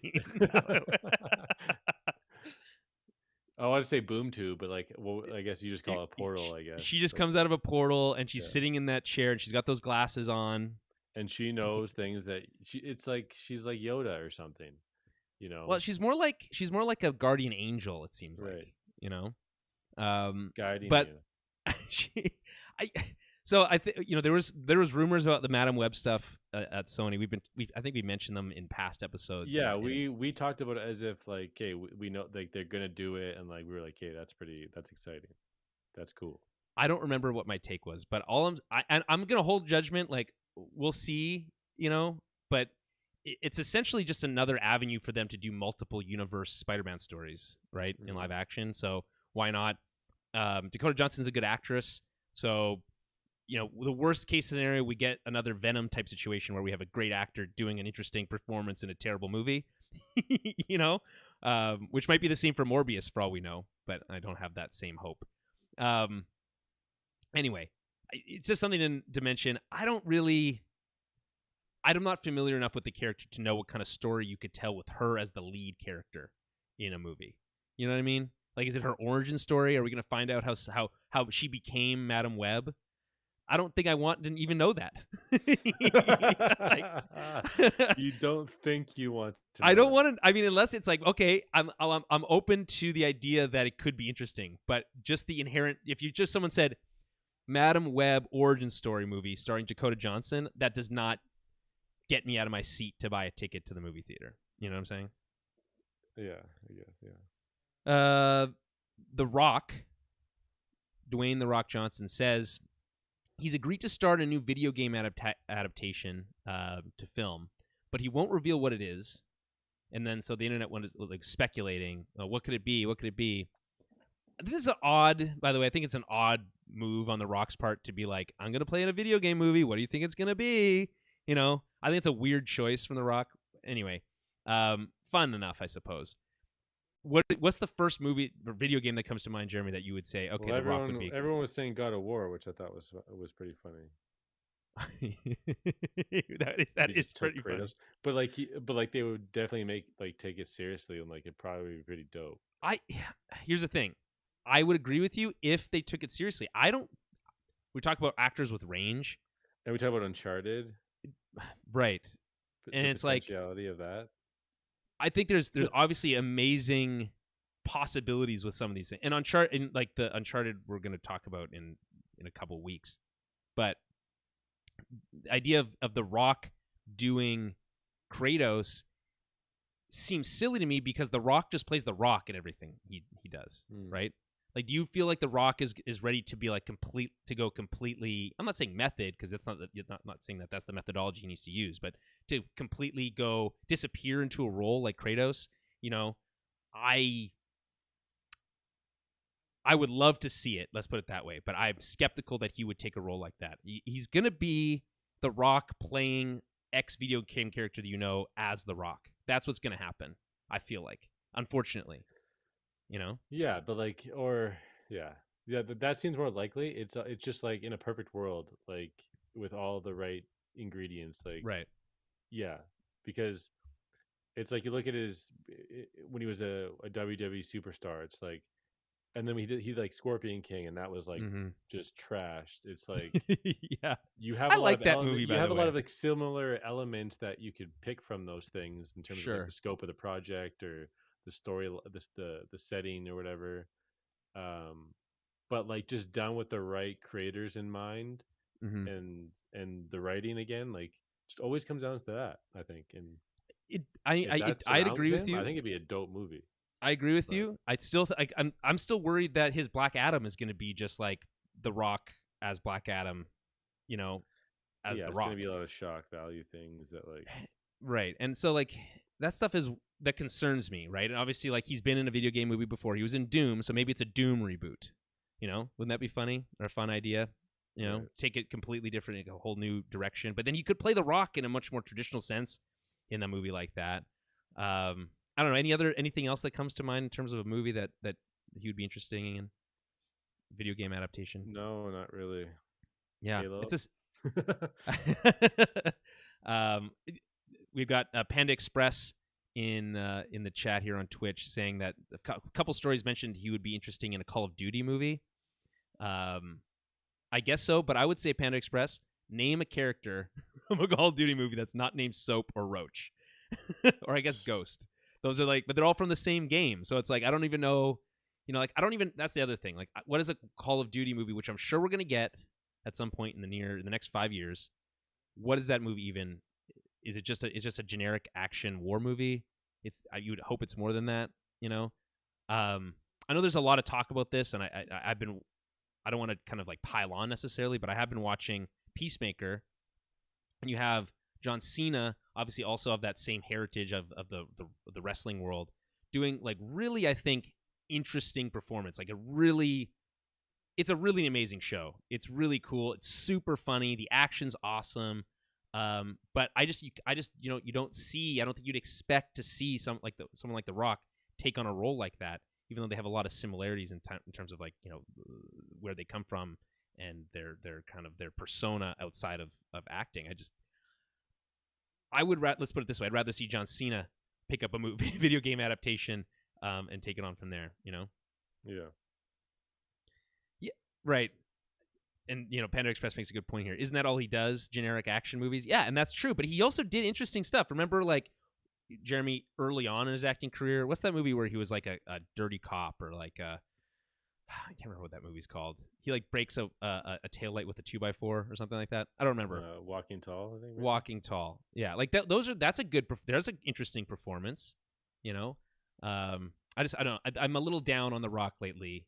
I think there seems to be a little bit of that in the air these days, but he's still like super bankable. And speaking of him, by the way, Ryan Reynolds, and Gal Gadot have agreed to return for 2 more sequels to Red Notice. I don't know if anyone's excited about that, but that's the truth. You're not excited? I don't know. I mean, if they can refine the formula a little bit, I didn't hate that movie. I just feel like it just feels so forgettable, And it's like, okay, we're gonna make 2 more of these. What stories do you have to tell that are actually interesting? I don't know. We learned that the Batman runtime will be 2 hours 55 minutes, so just short of 3 hours, and officially be rated PG-13, not R, as some people were hoping might be the case. They also screen tested a 4-hour cut. I don't, just to really, excite people who got excited about the Snyder cut of being at 4 hours. So, Jeremy, what does this tell you? Are you excited about the length here? What's your thought here? I'm just so excited for this movie. Like, I mean, that's right. It's finally like so close, and like a lot of the marketing, there's a lot of artwork and posters. I don't typically watch like the little snippet trailers because like I haven't done that it either. just reveals a little bit more here and there, like maybe more lines of dialogue, and it's like I'll just save it for like that theater experience. Yeah, just super excited to see this thing. Like just this, and this like thing that's so unattached from everything else is really refreshing in this day and age with these big hero flicks. There's something about a 3-hour movie that's cut down from 4 hours that I think is like a good middle ground. Is like, you can't realistically release a 4-hour cut into the theater, right? It takes too long. You can't get enough screenings in. People will look at that and be like, what am I going to spend half my day at the movie theater? Like, there's just no way, So I can appreciate that, and then you get a lot of maybe interesting deleted scenes and stuff like that in the Blu-ray. I really like that middle ground. We're getting a lot of 3-hour movies, but I think with a movie like The Batman, where you're introducing the character with a new actor, whole new vision, 3 hours is you just really get to like live in the world. You don't feel like you have to rush anything in a 3-hour movie. And I appreciate that, so I think that's exciting. I'm not surprised, by the way, that it's rated PG-13. Of course it is. There's no way in the world that Warner Brothers was going to release this movie as a rated R. There's just no way. There's going to be an unrated. I mean, I just think that going into the movie, like what we knew it was going to be and what they were trying to achieve, and the tone, I think it wasn't unrealistic that certain people might have expected that, because we didn't really have that conversation or full conclusion that it is PG-13. So I think that's, and just like with Reeves talking about how it's like if Batman was Kurt Cobain or whatever, like it's a lot of dark elements. So I would have been fine with an R rating as well. Well, there's the thing. An R would have been cool because we would have never seen a Batman movie rated R. Okay, it's going to be rated PG-13. Like, of course it is. So I'm not necessarily disappointed by that. I wouldn't be shocked if we got a like unrated version of this movie, released on Blu-ray or something shortly after. That's kind of a thing that they do now. Marcos in the chat, friend of the show. Marcos, good to see you here. Yes. Asking if if we're talking about Batman. We are. Mentions he got his first release tickets, so he's going to see it a couple days early. Jeremy, where are we on our tickets? How do we do that? Yeah. Why is everybody saying they're seeing it March 1st? Yeah, How is this possible? I don't know, but Jeremy, I'm counting on you and getting us those tickets. That's crazy. you're gonna have to figure this out. I don't know how it's gonna happen. By the way, they're not releasing this day and date on HBO Max, correct? That is not happening. I think I read a story it's coming out like in April no, it has on HBO. like 45 days or something. I'm happy for this movie that it's going to be able to make a little bit of money at the box office. I think that's good. Warner Brothers needs a win at the box office here. You know, speaking of, there's a couple stories we can mention in a little bit. The producers behind James Bond reveal that Idris Elba is a part of the conversation, quote unquote, in the search for the new James Bond. Not much to mention here, other than the fact that I think they're kind of appeasing a whole group of people who've been like clamoring for this for years and years and years. I would love to see even just like a one-off Idris Elba Bond movie, you know, and maybe have like a younger new Bond for a new trilogy in the wings or something like that. That would be interesting. I just love that they admit that they're willing to have that conversation, which is cool. Marcos is saying he's going to see if he can find out for us, and he's mentioned, yeah, it is on the 1st. So I don't know, but I want Marcos. You come back with us. You let us know, and we'll be there. Okay. Jeremy, do you care that Idris Elba might be finally playing James Bond? That'd be sweet. I agree. Yeah. Wait, Marcos just posted a link to Twitter somewhere. When vengeance calls, be one of the first to answer. Experience the Batman early at this exclusive IMAX fan first premiere. Bathroom, so you're gonna have to. Okay, I'll vamp for a bit here. Okay, let me look into this Batman stuff. I bet you I can't see it because I'm not in any of these cities. Well, Minneapolis, we can drive 7 hours to see that one, and there is not in any up West Palm Beach, Florida. Really, guys? I don't know. It's not. I'm not on. It's unsurprisingly not here. I bet you Toronto's not even on here. Is Toronto on here? Nope. Doesn't look like it. So I don't know. This is only for Americans, so lucky you guys. I guess it selected Minneapolis because it's the nearest one to me. I don't know if I can justify a 7-hour drive over the border to see the Batman, but you know, you guys just don't spoil it for us. That's all I have to ask. Okay, that's all I ask. Anywho, what do we got next on this this fun ride?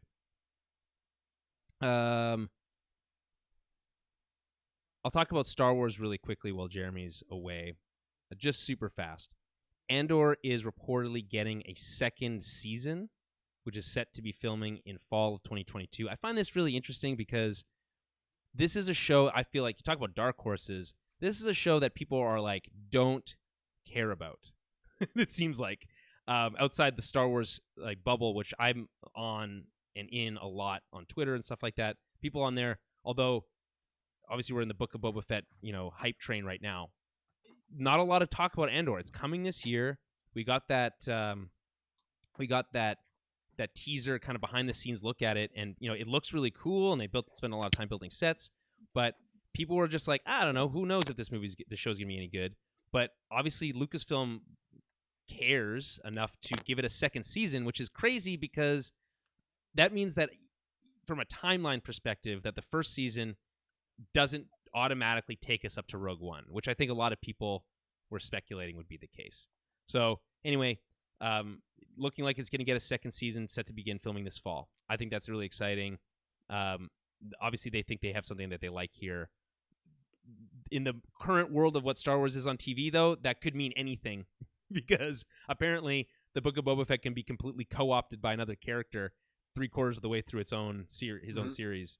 So, you know, Andor series might only be half Andor, half, you know, some other character spending half the show. So, anyway, we can only hope.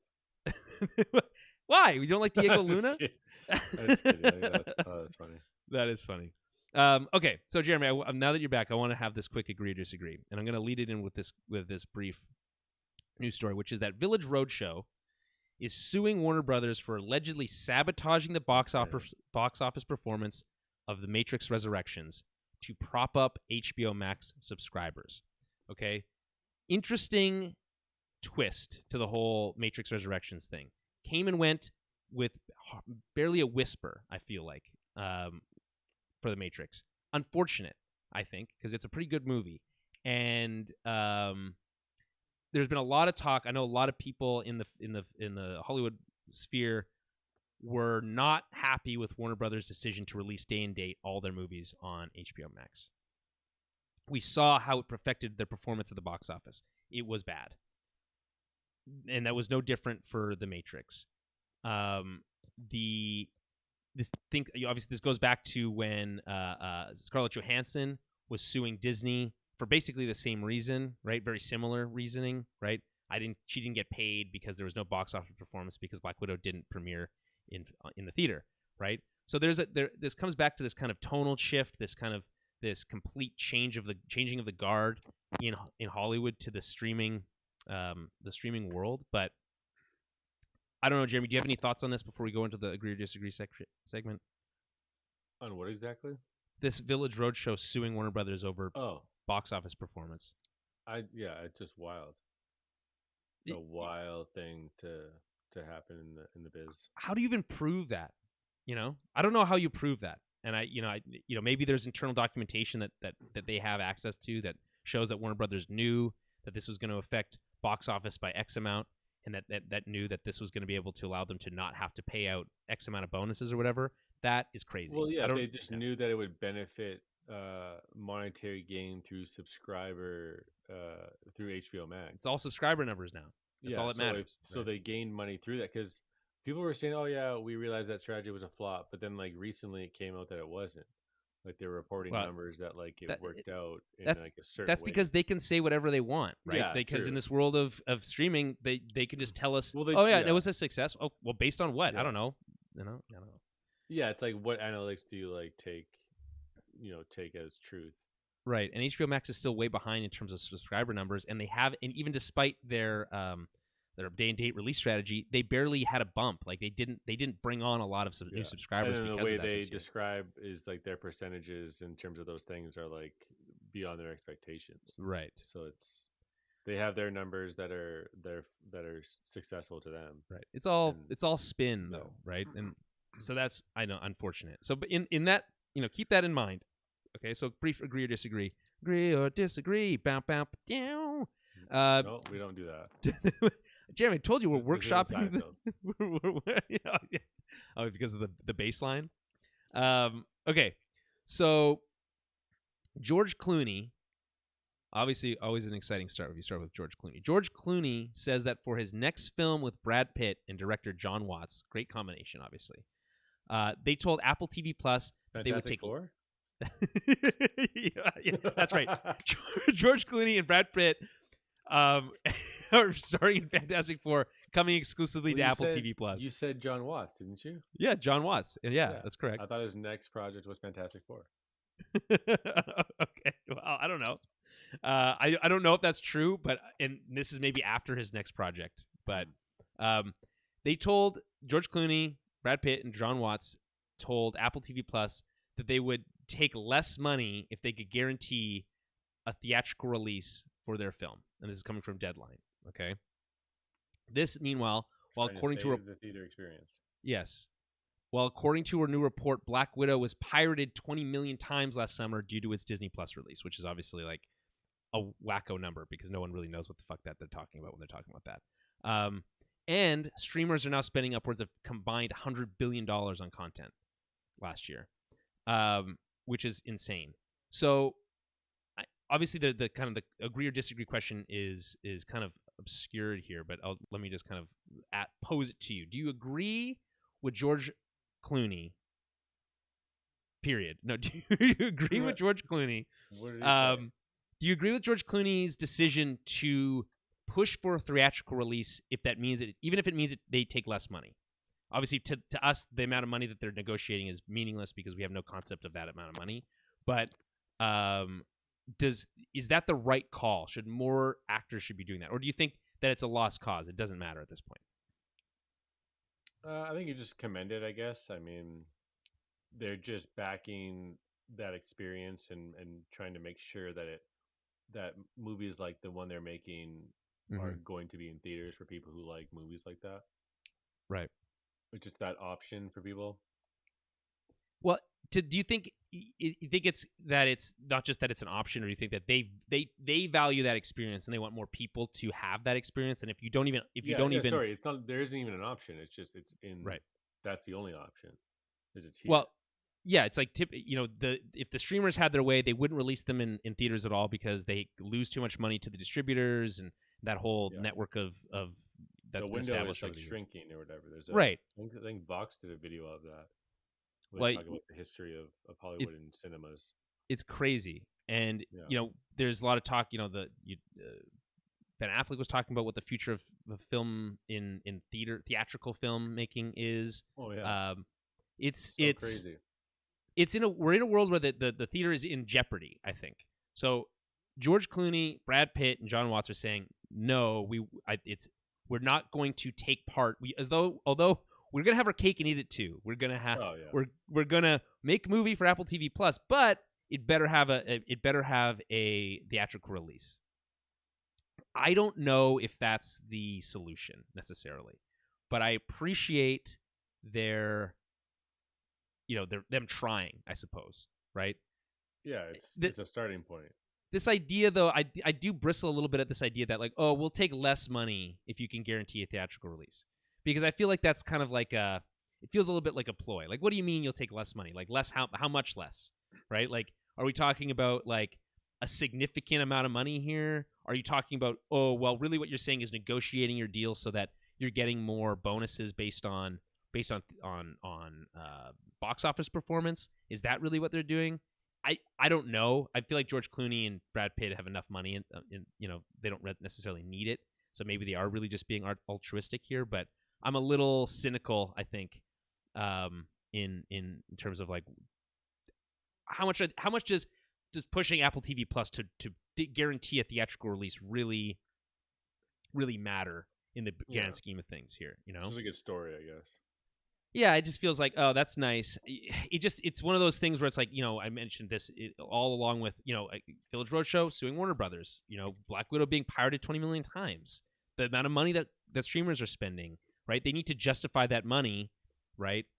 But at the same time, what I find hard to believe and struggle with is that these streaming services don't see the value in having a massive hit at the box office, as if that doesn't have its own inherent value to them anyway, right? Like, I'm not saying that Netflix necessarily has any movies that they could release in theaters exclusively and that would be a massive theatrical success, because most of Netflix's movies are forgettable and would ultimately have made up that kind of AA tier of films that were filling the box offices when we were, in our teens. But I guarantee you that Apple TV does, and I guarantee you that Amazon Prime will, and already has in some cases, won Oscars for some of its movies. So like, and Disney Plus, obviously, it does do that, right? They are still making bank, but they're not releasing their movies day and date, right? So there's this confusion, I feel like, in the world right now in the movie space. I find it very fascinating. So, do I agree? Yes, kind of, maybe. Okay, moving on. X-Men 97, the reboot of the animated series, will pick up apparently immediately after the cliffhanger ending to the series. It'll have 10 episodes and premiere in mid-2023, so it's still a ways off, over a year away, sounds like. This is coming from IGN. Jeremy, do you remember the ending to X-Men 97? Do you remember how it ended? No. Okay, so I also didn't. So I went back and watched a clip. Well, aren't the Avengers in it? The Avengers, I feel like, appear in an episode like earlier. Iron Man, that's finally like Iron Man and Cap. It's like a pretty big thing, isn't it? I don't know. I think what's that Spider-Man? You might be thinking of Spider-Man because there's an episode where they have to go. He has to team up with Iron Man, Captain America, and like the flaming. It's the original shared universe. Yeah, it was a little bit, and there was a not an Avengers show, but there was a Captain America. There's a Fantastic Four show. Yeah. That from that same era that people don't talk about. It's got a terrible intro theme song. It's really bad. But in stark contrast to the X-Men, which obviously has a great theme song. Yeah. But there's also there's an amazing video. I think Jeremy, you showed it to us about how like the guy breaking down why it's so amazing. That the theme song, it's all about the hi-hat snare. Oh yeah. But anyway, I went back and watched a clip, and this is it ends in this way. Okay, it has Professor X on a hospital bed, dying. Okay, and Like Magneto in is X-Men there. 3. Yes, almost exactly like Like that. in Brett Ratner's X-Men. That's exactly right. We don't talk about Brett Ratner anymore, Jeremy. Come on, everyone knows that. So he's dying on this hospital bed, and he has the core team is there. So he's got Wolverine, he's got Cyclops, Storm, Jubilee, and Jean and Beast are there, and also Morph, which is funny because Morph had originally quote unquote died in the premiere episode of that series. So Morph is there too, and also Magneto. Magneto's there, and he goes around. Professor X goes around and has he has like a kind thing to say about how they've grown and changed as people and become better leaders or better people. It's actually quite touching. The writing is really strong. I was shocked by how good it was, and then at the last moment, right when he's about to die, the Shi'ar, I think that lady from the Shi'ar comes down out of nowhere in a real like Deus Ex Machina situation. Comes down and they're like, it's too late. He's dead already. They're like, maybe not for Shi'ar science. And then they like revive him and they're like, oh yeah, he can. He's not going to die, but he can't stay on Earth. He has to come with us to and live with us under our care is how he can survive. So he gets brought into like a Field of Dreams type situation. I guess he's brought into a spaceship and he's sent away, and then you get the shot of the X-Men standing outside the X-Mansion, looking up at this spaceship as it flies away, and they play like a slow version of the theme song.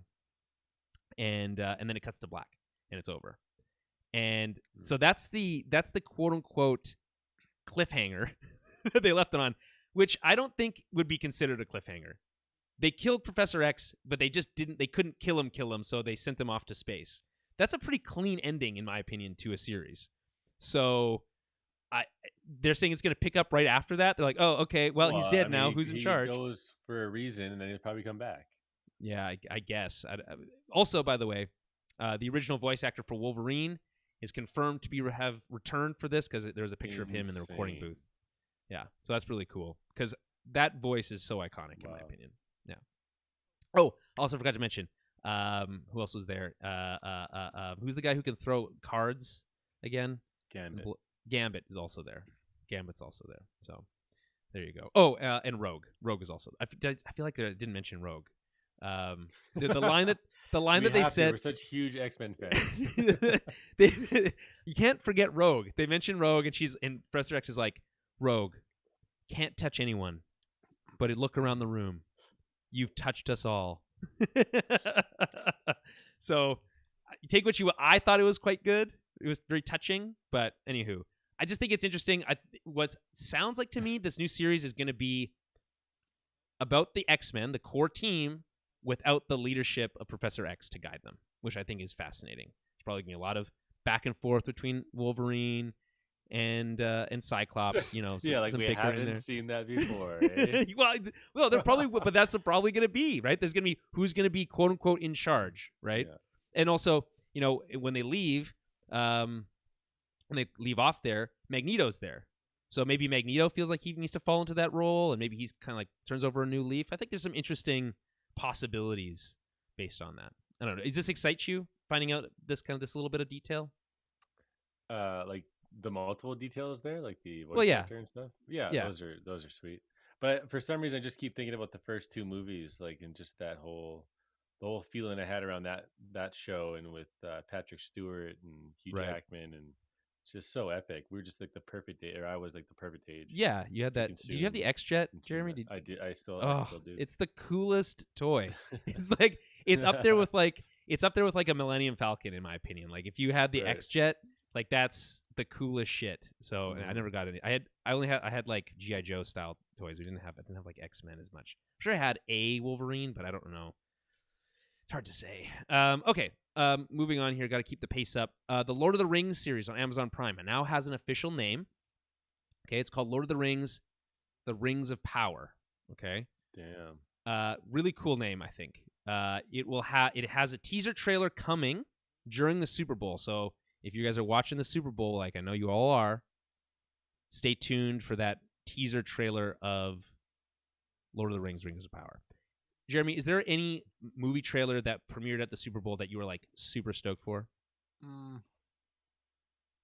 I don't think so. I want to say Transformers was one. They're always like popcorn flicks. Yeah. Like a Fast and Furious or Well, it's something. got to be. That's the crowd that's watching. It's the 4-quadrant crowd that's watching the Super Bowl. Maybe at one point you get like a Winter Soldier trailer. Yeah. Or something like that. Oh, Avengers. I think Avengers. I got it really. We were super stoked for an Avengers trailer at the Super Bowl. The first Avengers. That was really exciting.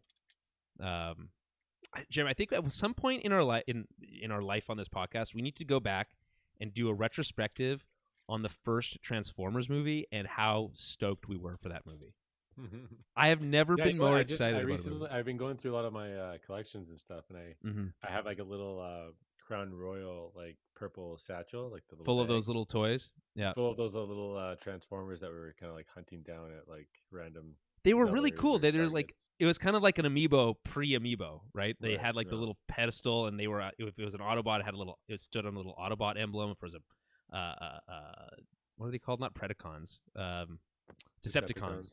They're Decepticons on a little Decepticon emblem, and they would just be like their classic G1, like original style, like designs in a cool pose. And we didn't have. I don't think we had much money then. Like we could buy whatever. Like right. We didn't have many bills, but like they obviously had like the bigger toys that would transform, and like, yes, it just seemed more of like a thing we wanted to collect was like these little statues or like amiibos. Yeah, like they were so cool. I still have them somewhere as well. I don't know where they are, but I would love to unpack them and like find a cool spot for them because they are like underrated. Like it was like hard to find like the cool ones. Like it's like, oh, it's hard to find a good Starscream and stuff like that. It was fun. I remember that was a lot of fun. And we would be like every time we saw a pickup truck, sorry, like a semi trailer, like, oh, there's Optimus Prime.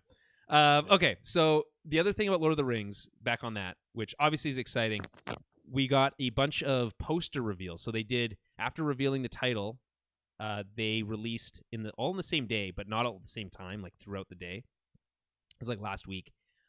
Individual posters for each ring. So there's a whole bunch of them. There's like 18 of the rings.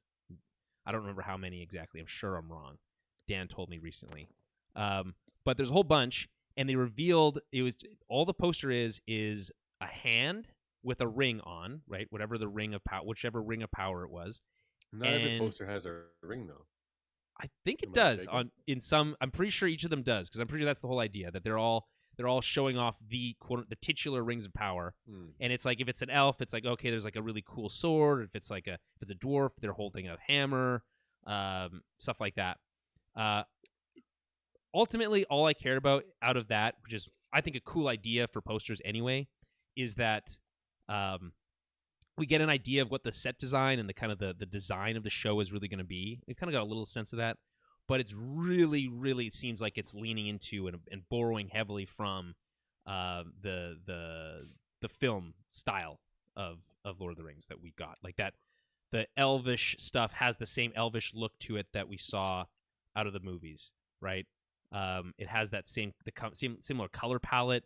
I think the one that really sets it apart was the Sauron one, which has his like gloved hand with the pointy fingers, you know, with the ring on it.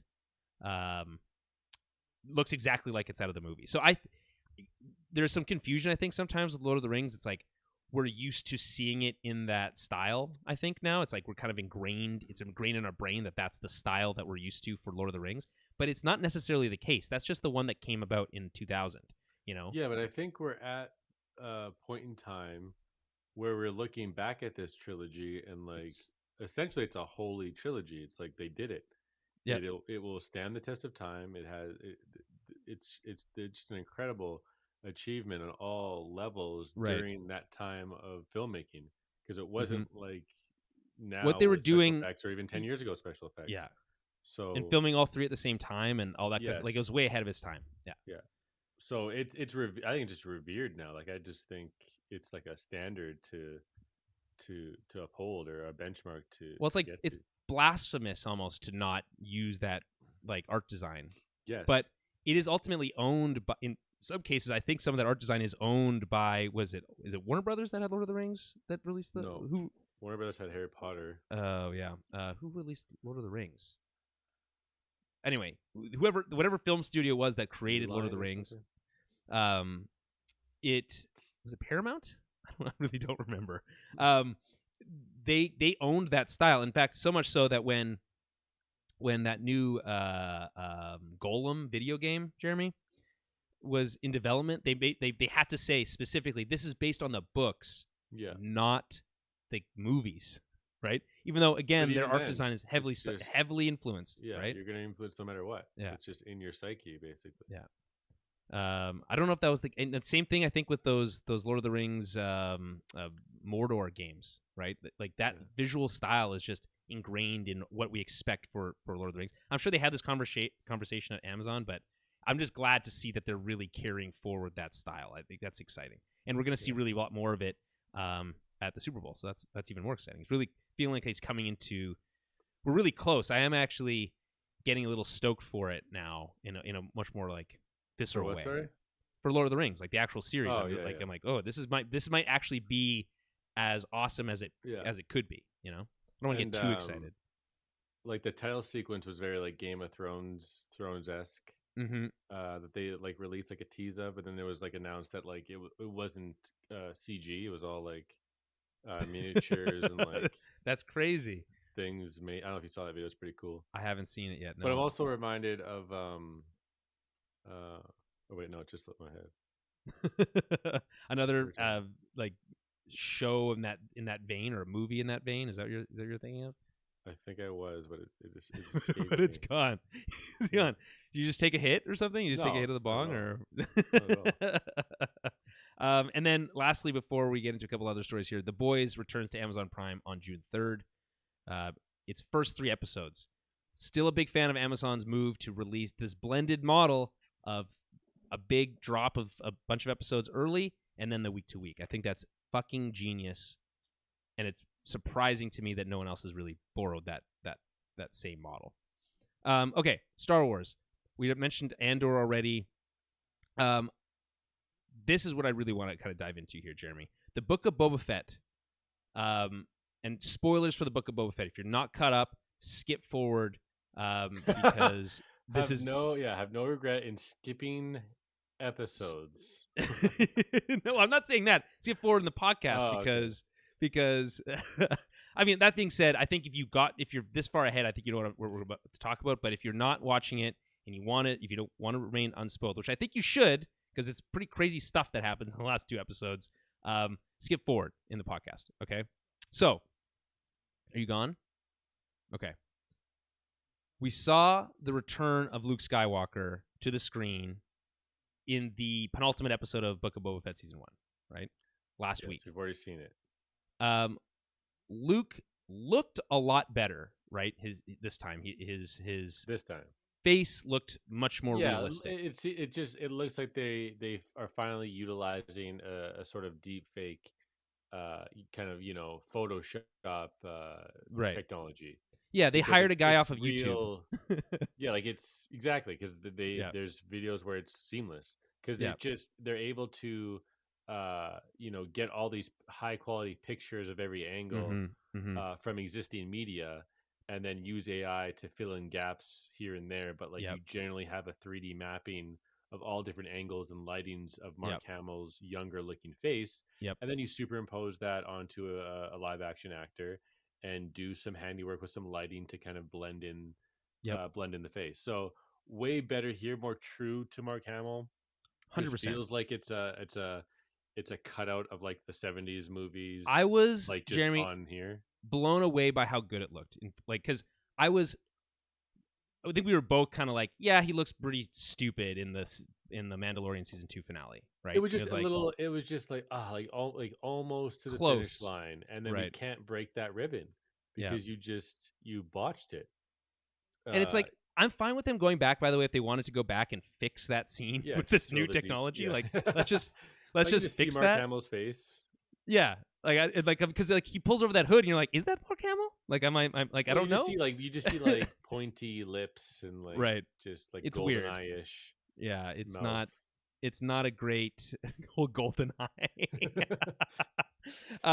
But yeah, so they've but I obviously will say though, with this one, I was like, okay, let's hear him speak, and like right, they cut away from the face every like for probably like 5 lines of Luke dialogue, it seems, right. or like words, and then when they do, it's like the mouth doesn't really add up. The It's mouth like that's the movements are one issue, still not quite there yet, and I then it's think. almost like they're still moving when he's not even speaking before a cutaway. It's like, what are you doing? Like, I don't it's so just get that like at least finished. But I'm so happy you mentioned the sound of his voice because I don't know if you know this, okay? I'm going to read from an article from Esquire, okay? And I'll just refer to the title of this Esquire article is called "The Unbridled and Mildly Horrifying Evolution of CGI Luke Skywalker." Okay, and so here's the line: "Quote: Hamill didn't record lines for The Mandalorian, according to Jon Favreau. In Disney Gallery Star Wars: The Mandalorian, he revealed, quote, sometimes people didn't realize is that the voice isn't real. His voice, the young Luke Skywalker voice, is completely synthesized using an application called Respeecher," unquote. Read this horrifying description of Respeecher from an editor who worked on the series, Matthew Wood. Quote, it's a neural network you feed information into and it learns, Wood says. So I had achieved material from Mark. I it's a had neural archival. network processor. That's right. They got to hack the mainframe. So I had Terminator. to. That's right. So I had archival material from Mark in that era. We had clean recorded ADR from the original films, a book on tape he'd done for those eras, and then also Star Wars radio plays he had done back in at that time. I was able to get clean recordings of that, feed it into the system, and they were able to slice it up and feed their neural network to learn this data. This is a completely, basically fake Luke Skywalker. It's his face is fake. His voice is completely fake. Okay, and let's just take a minute here. Did I not predict this would happen? Well, in what way? On the podcast. About I Luke said that Skywalker they're going. specifically? No, just like the original cast. Like they're going to Right. use their likeness Oh, with it's true. You did whatever. say that. You said they're going to remake the original movies, is what you're Yeah, like, actually and going they'll to say. just be able to just do it. Like it'll look so seamless. And it's like we have an example of that already. And Yeah. it's kind of odd. Like I don't know how. Like to me, it wasn't as fulfilling when the episode ended. Like they did it, but like there's still a little bit of It's an evolution, so yeah. I almost give them like a little bit of credit being like Oh yeah. we feel like we have done this well enough that we can bring Luke Skywalker back to have a like sizable role in an episode of television. I think that's commendable in and of itself. My jaw was on the floor. I'm like, they're doing what? Like that's crazy to me. Like I was floored by it in a lot of ways. Oh, Jeremy, it says you still there?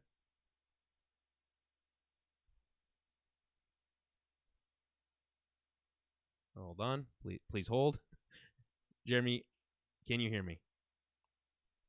Hello. Check. Okay. All right. I got you. You hear me?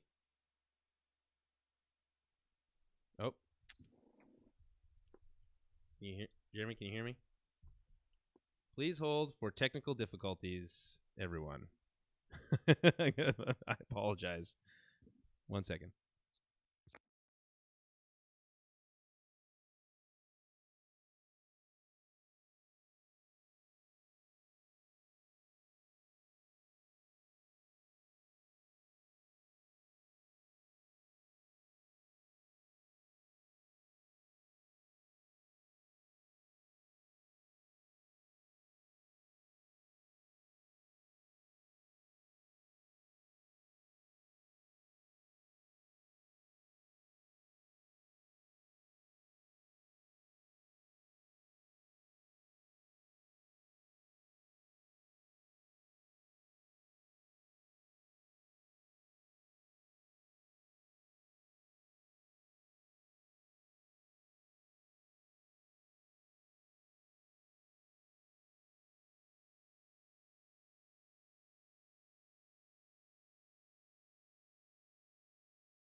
So anyway, what I was saying is I was blown away by what they did.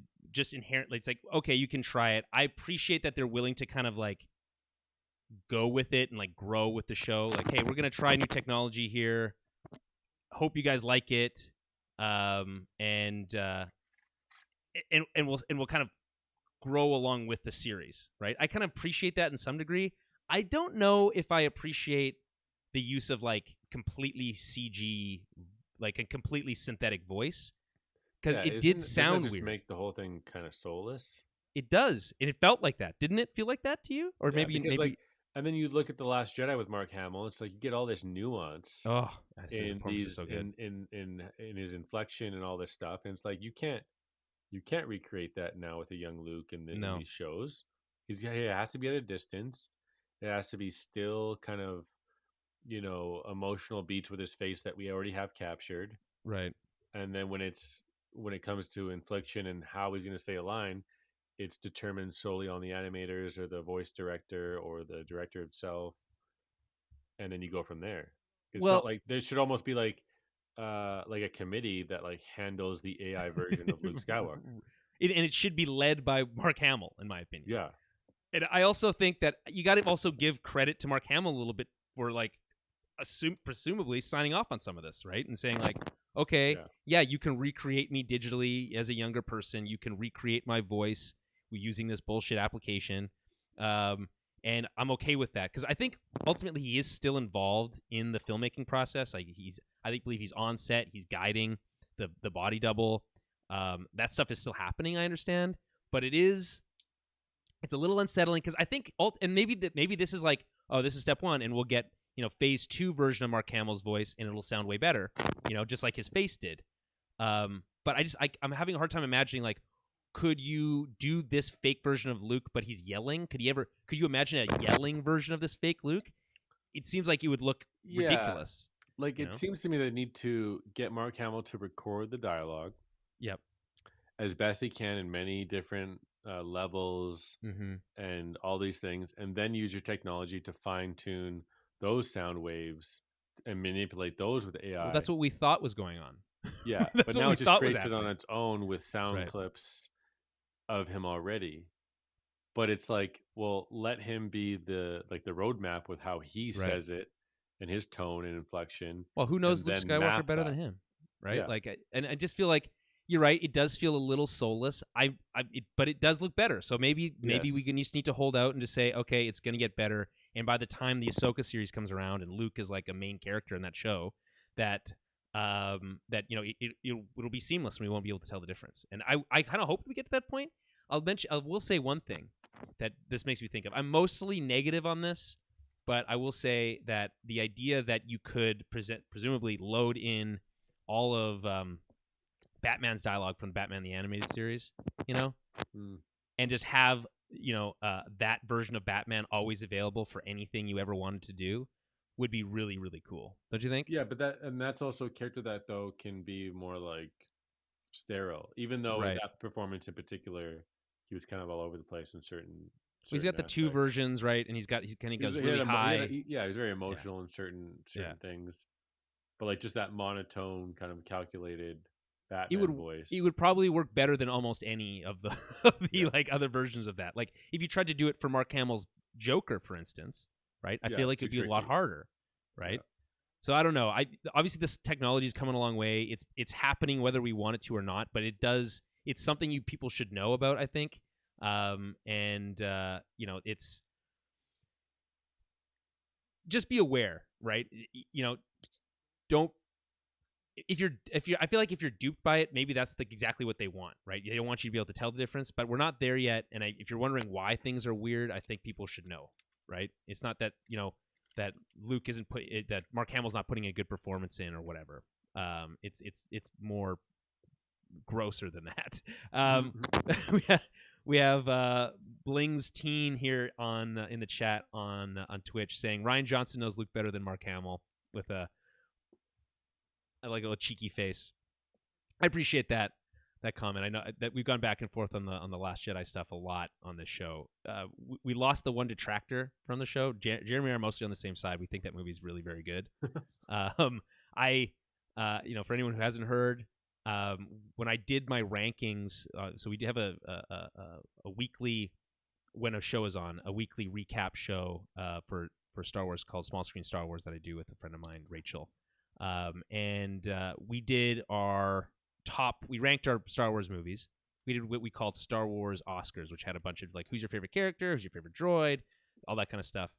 And I was really hard for me, but it was The Last Jedi was my favorite Star Wars movie. It's my top. Then it was Empire, and then it was either A New Hope or Revenge of the Sith. But I really love that movie. I think it's gonna trend on Twitter till Twitter dies, is my new theory. At least once a year, but probably once a month. Anywho, sticking on Star Wars for a little bit. Looks like Obi-Wan Kenobi is set to release in May of 2022, according to THR. I think we all know which day it's probably going to premiere. May the 4th, almost definitely. But who knows? Are we going to see a trailer? Like, what's going on here? That's even people are saying that maybe we might get one at the end of tomorrow, as early as tomorrow, at the end of Book of Boba Fett, the series finale. That's possible. And then Mary Elizabeth Winstead has reportedly been cast in the Ahsoka series. We don't know for what role. Jeremy, are you a fan of Mary Elizabeth Winstead? Not really. I mean, I'm not like not a fan. I'm not. I mean, no. Not like I'm pulling. Let's see here. What's well, she was Huntress in Birds of Prey. Right. Okay. Yes. I believe. Which she was Huntress. That's correct. Thing. She's also. She's just like a badass chick. Yeah. She does like cool. She has like an action movie that looks pretty crazy that I want to check out. She's in Scott Pilgrim. She's in Birds of Prey. Oh, yeah, she's in Death Proof. She's in Fargo. Recently, she's been doing like a lot of good things or big things. Mercy Street, 10 Cloverfield Lane, The Swiss Army Man. Yeah, she's actually been in a lot of stuff. I'm not as familiar with her work, but I know she's a well-regarded actress, and I think the more solid performers you can get into these Star Wars shows, the better. Just generally speaking. So anyway, that's Star Wars. We have a whole show on that, so I'm not gonna spend a lot of time. Okay, I don't want to spend any more time beating around the bush. Let's talk about what we've been watching. Jeremy, you've been watching Euphoria. What do you think about this new season? You're the one who knows everything Euphoria here, so take it away. It's just an incredible show. And this last episode 5, just kind of solidifies it. Like an episode that I think, if you're a fan of the show, you're a fan of the season, where it's going, the drama, everything that's happening, you just didn't expect this episode to just come at you and just put the pedal to the floor and just not stop till the bitter end. Like it was hard to watch at some points.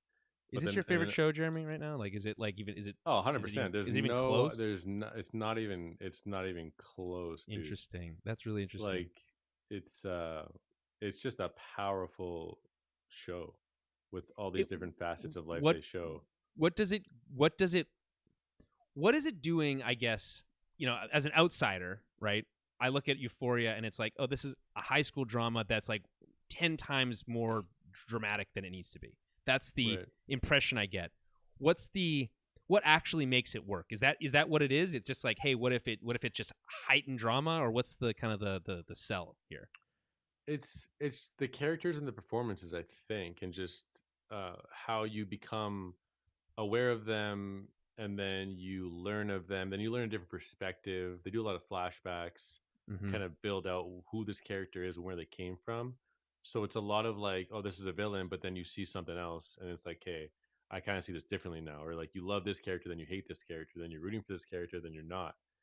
And then you just get hit with this last one, which is just like absolute rock bottom. And it's like, it's hard to watch, but it's also incredible to witness what Zendaya is pulling off here. Interesting. And is she really astonishing. She's really the star vehicle? Like, if this is just her show, or is it? It's her show, but you have like a very strong supporting cast. Interesting. That they all interlink or become relevant and then not relevant. And then you have all this juicy drama that like kind of flows in between, and everyone's kind of has a piece of to do with something, and it's like if this gets out, like it ruins this, or it sets up a whole new chain of events. Is the Um, show primarily from her perspective? Would you say? yeah, I think so. I think it starts that way, but then they really take the time in certain episodes to dive into different characters, and like you might not even visit uh Rue, which is Zendaya's character, Okay, right. and it just flushes out other characters that she's dealing with, or who come into her life, who are helping her, or she thinks she loves, or they think they love her. Does the heightened drama like I know that like there's like this whole like style thing that's in the show that's like way over the top in some ways. Does that feel like it fits in the world, or does it kind of feel like it's just a stylish kind of addition to kind of make I think it all fits. I think it's interesting? everything is just so attractive. uh about like the look and the feel of the show, even though Right, what's happening is so unattractive.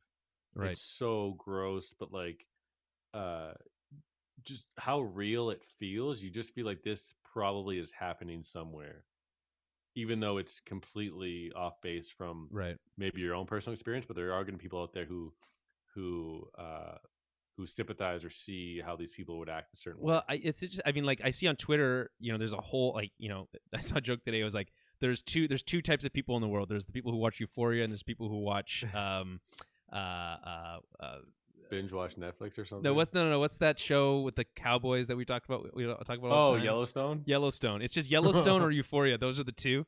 And Yeah. of course, I don't watch either, so I feel like I'm like a independent. Yeah, I was like, I promise you, you will, Okay, okay. you will get, you will, you will think of things and feel like this show gives you anxiety. I don't. I already have It enough. is, it, but it's so, it's, I don't It's know, it's just something rewarding. about it. I I don't know I if it's think I know what you're rewarding, getting man. at. Like last episode, I was like almost like convulsing while watching it. Like Oh I'm not wow. gonna lie, like I Well, was like, make it stop, so essentially. that's interesting. So that's interesting. I think we talk about all the time like movies as an empathy machine, right? That's like a classic quote. Movies and television, they're designed to make you feel things, and if they're not making you feel things, like what's the point? It's just a waste Precisely. of time. So if Euphoria is able to like draw out interesting emotions, I think that's inherently worthwhile. So that's cool.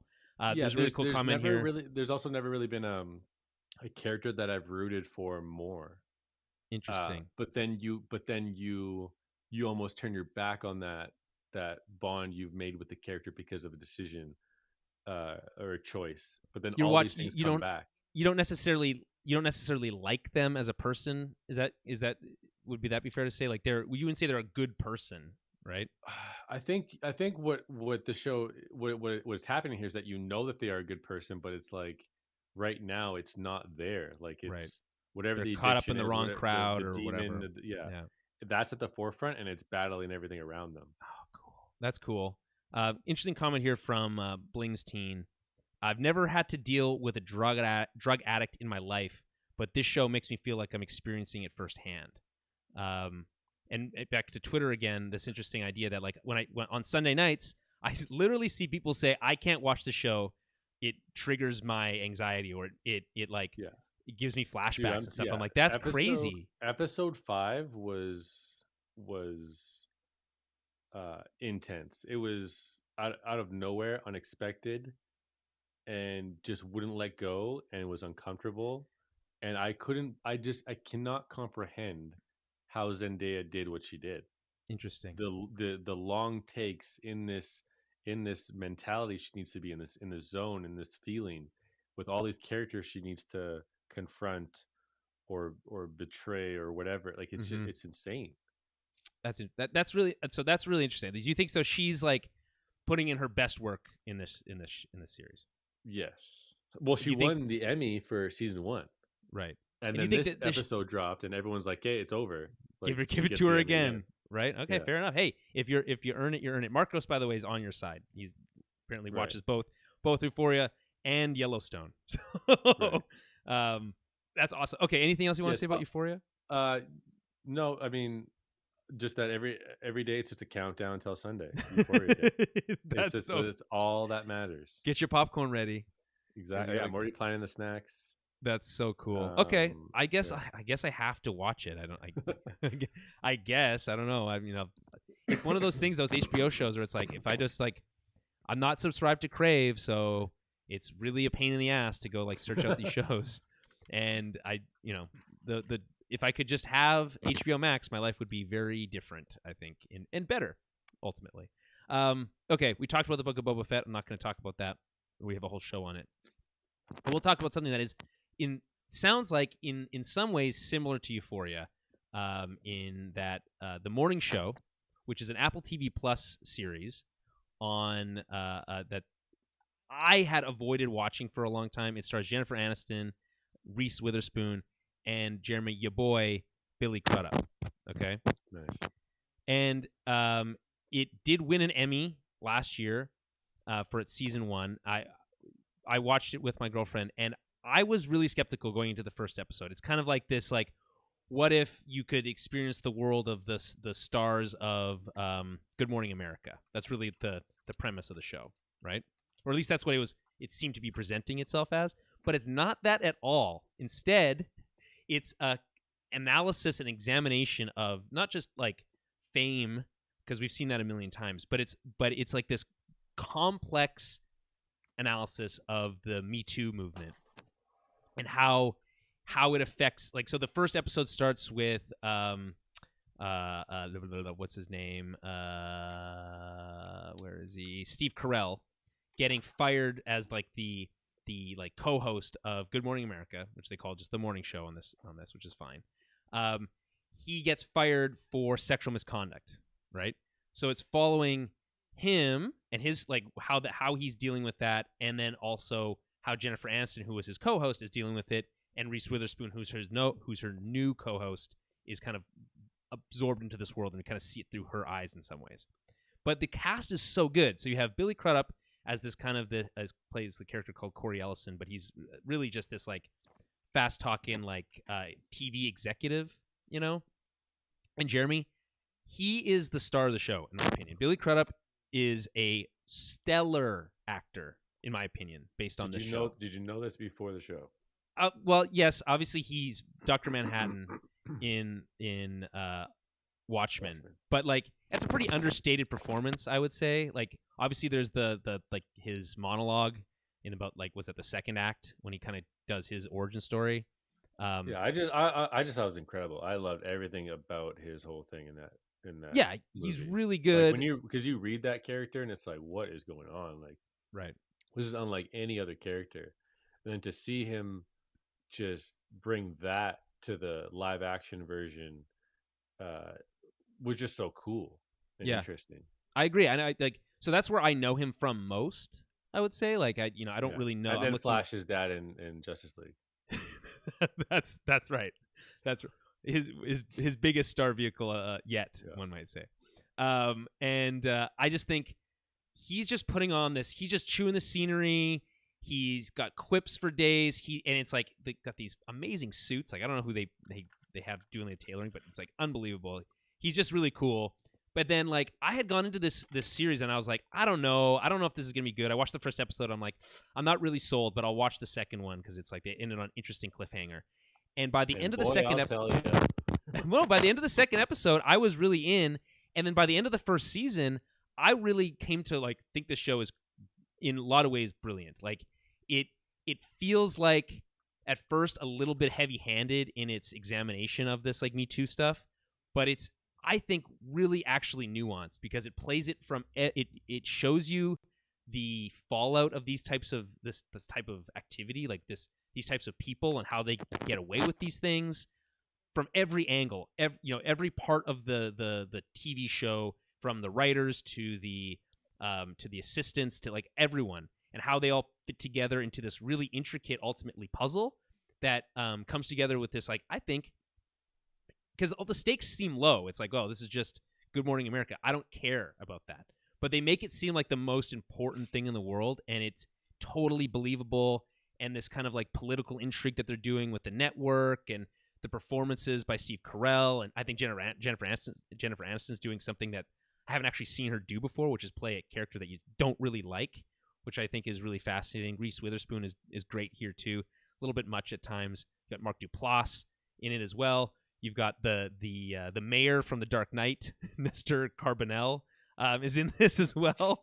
And like it's really chock full of great performances and like dramatic stakes that really are again this really fascinating analysis of this Me Too movement. And I've started watching season 2, just started the beginning of it, and it's kind of picked up where it left off, and it's got a whole new take that I think is interesting. So anyway, highly recommend this show. I didn't expect it. It came out in 2019. Season 2, I think just kind of finished. It's really cool. Any questions about the morning show, Jeremy? No. Okay. Then I'll mention 2 other things really quickly. Arcane, season 1. This is a Netflix animated series based on the League of Legends video game series. And I was like, man, I'm not interested in this. Like, I was like, I don't care, right? I saw the trailer. I thought, oh, it's fine, but I'm not interested.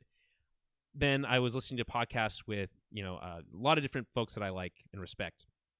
And then even on those podcasts, guests would come on, and they would all talk about how fucking great the show was. And I was like, okay, well, I have to at least like give it a shot. So I watched the trailer again, and I was blown away by how good looking this is. I don't know, Jeremy, if you are a fan of the Clone Wars. I know. I checked it out. I didn't finish it, but I'm on the same page with how it looks. Like that's the draw. It's so good looking. It looks like a painting. Every single. I know this is like a thing that people say about like animated films a lot, but literally every frame of this show looks like an oil painting. It looks like Miyazaki movie, but like, and I know they've tried to move into the animated stuff, but it's not been working, is my understanding. This looks like if they could have captured that original 2D animation style and brought it to 3D, that's what it looks like. It's so good looking. I can't get over how good looking it is, and in fact, it's basically the main draw. But I would say that the actual story itself way more fascinating than I thought. It's kind of like I haven't been interested, Jeremy, in a steampunk aesthetic probably since that like Batman animated one, like the Batman Gotham by Gaslight or whatever. Right. Typically I'm like, I know that's like a whole subgenre that some people are really into, but I've never really gotten into it. But this is a really cool interpretation of the steampunk stuff that blends obviously the magic and the technology stuff together in an interesting way. The performances are really good. I don't know any of these actors. Oh wait, sorry. The actors that are listed in the credits. I will say that the actual actors that are doing the English performances, we have Haley Steinfeld is in there, and Harry Lloyd is in there, but there's like a lot of like longtime voice actors and voice talent. I think every performance is great. The performances are nuanced, I would say. The story itself a lot more adult than you would expect. There's a lot of blood in the show. It's some pretty violent stuff, but it's like also super stylized in a really interesting way. The story takes interesting twists that I did not expect. I'm not done the first season yet, but I am interested. I'll probably watch the rest of the episodes today if I can, tonight before bed.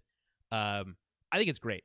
So, if you're even mildly interested in this concept, I would say like give it a shot. At least watch one episode. I think you'll be hooked. It reminds me a lot of this Clone Wars style animation. And its use of shading and stuff, but it's just 10 times better looking. And it just came out of nowhere. I don't even know what studio made this show, but I think like I will watch whatever they make now. I think basically that's I don't know. I'm into it. So there's that, and then I have been watching Peacemaker, and I think this is the best thing that I have seen James Gunn do. Like just full stop. I think it's just that well crafted with this longer story arc that you can do in a series, and it's really funny. I think John Cena is putting in great work here, but like the surrounding cast is also doing great stuff. Again, also nuanced. I'm really appreciating like these shows now can be about these dumb ideas, but can kind of take it a layer deeper and really examine the characters we talked about this before. It's like as long as you can get the characters down and you can get invested in the characters, then it's going to work and the performances are good, right? You can tell any story at that point and I'll buy it. And I think the one thing that really kind of irks me a little bit while watching this, okay, a little turns me off just a smidge, is this thing that I've seen in I think a few different things. I'm having a hard time finding it, like the specific reference that I want to make, but this idea that like the nature of the character of Peacemaker is ridiculous, right? And the stuff that they're doing is really crazy and ridiculous, right? And over the top and stupid and silly. And the show is grounded in the sense that it's set in the quote unquote real world, the DC world, but like it's supposed to. People aren't used to these crazy heightened things happening all the time, right? In the way that maybe they might be used to in like the MCU, right? And they just let it fly. In Peacemaker, they want to address that. They want to have their cake and eat it too. They do the crazy, obnoxious, hilarious shit and like really violent stuff, and it's all very satisfying and funny and good.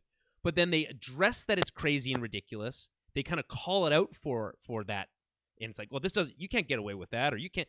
You can't talk to people like that, or like, that's outdated way of thinking or whatever. But then they'll just move on to the next thing. And it's like, I kind of want them to either kind of pick a lane, like be grounded and tell this more serious story with this ridiculous character, or kind of just accept the fact that it's over the top and wacky and just go with that. And like every time they call out the fact that Peacemaker is an idiot, or that he's way too violent, or any of that stuff, it kind of brings the show to a screeching halt for me, and I'm like, it's this like this emotional dissonance that I'm like, I'm really into it, I'm having a great time, and it's like, now you're gonna make me feel bad about having a great time. So that is my one kind of caveat, that I don't know if I'm explaining it well. It's hard to kind of articulate. But otherwise, I think if you're not watching Peacemaker, it's really great stuff. Number 2 on HBO after Euphoria. If based on what I've heard and everyone's reactions, but people seem to be liking Peacemaker too. So I would say if you're not watching that, give it a shot. It's a lot of fun. They make some fun DC references, obviously, in there. Not as many as you think, but the ones that they do make are good stuff.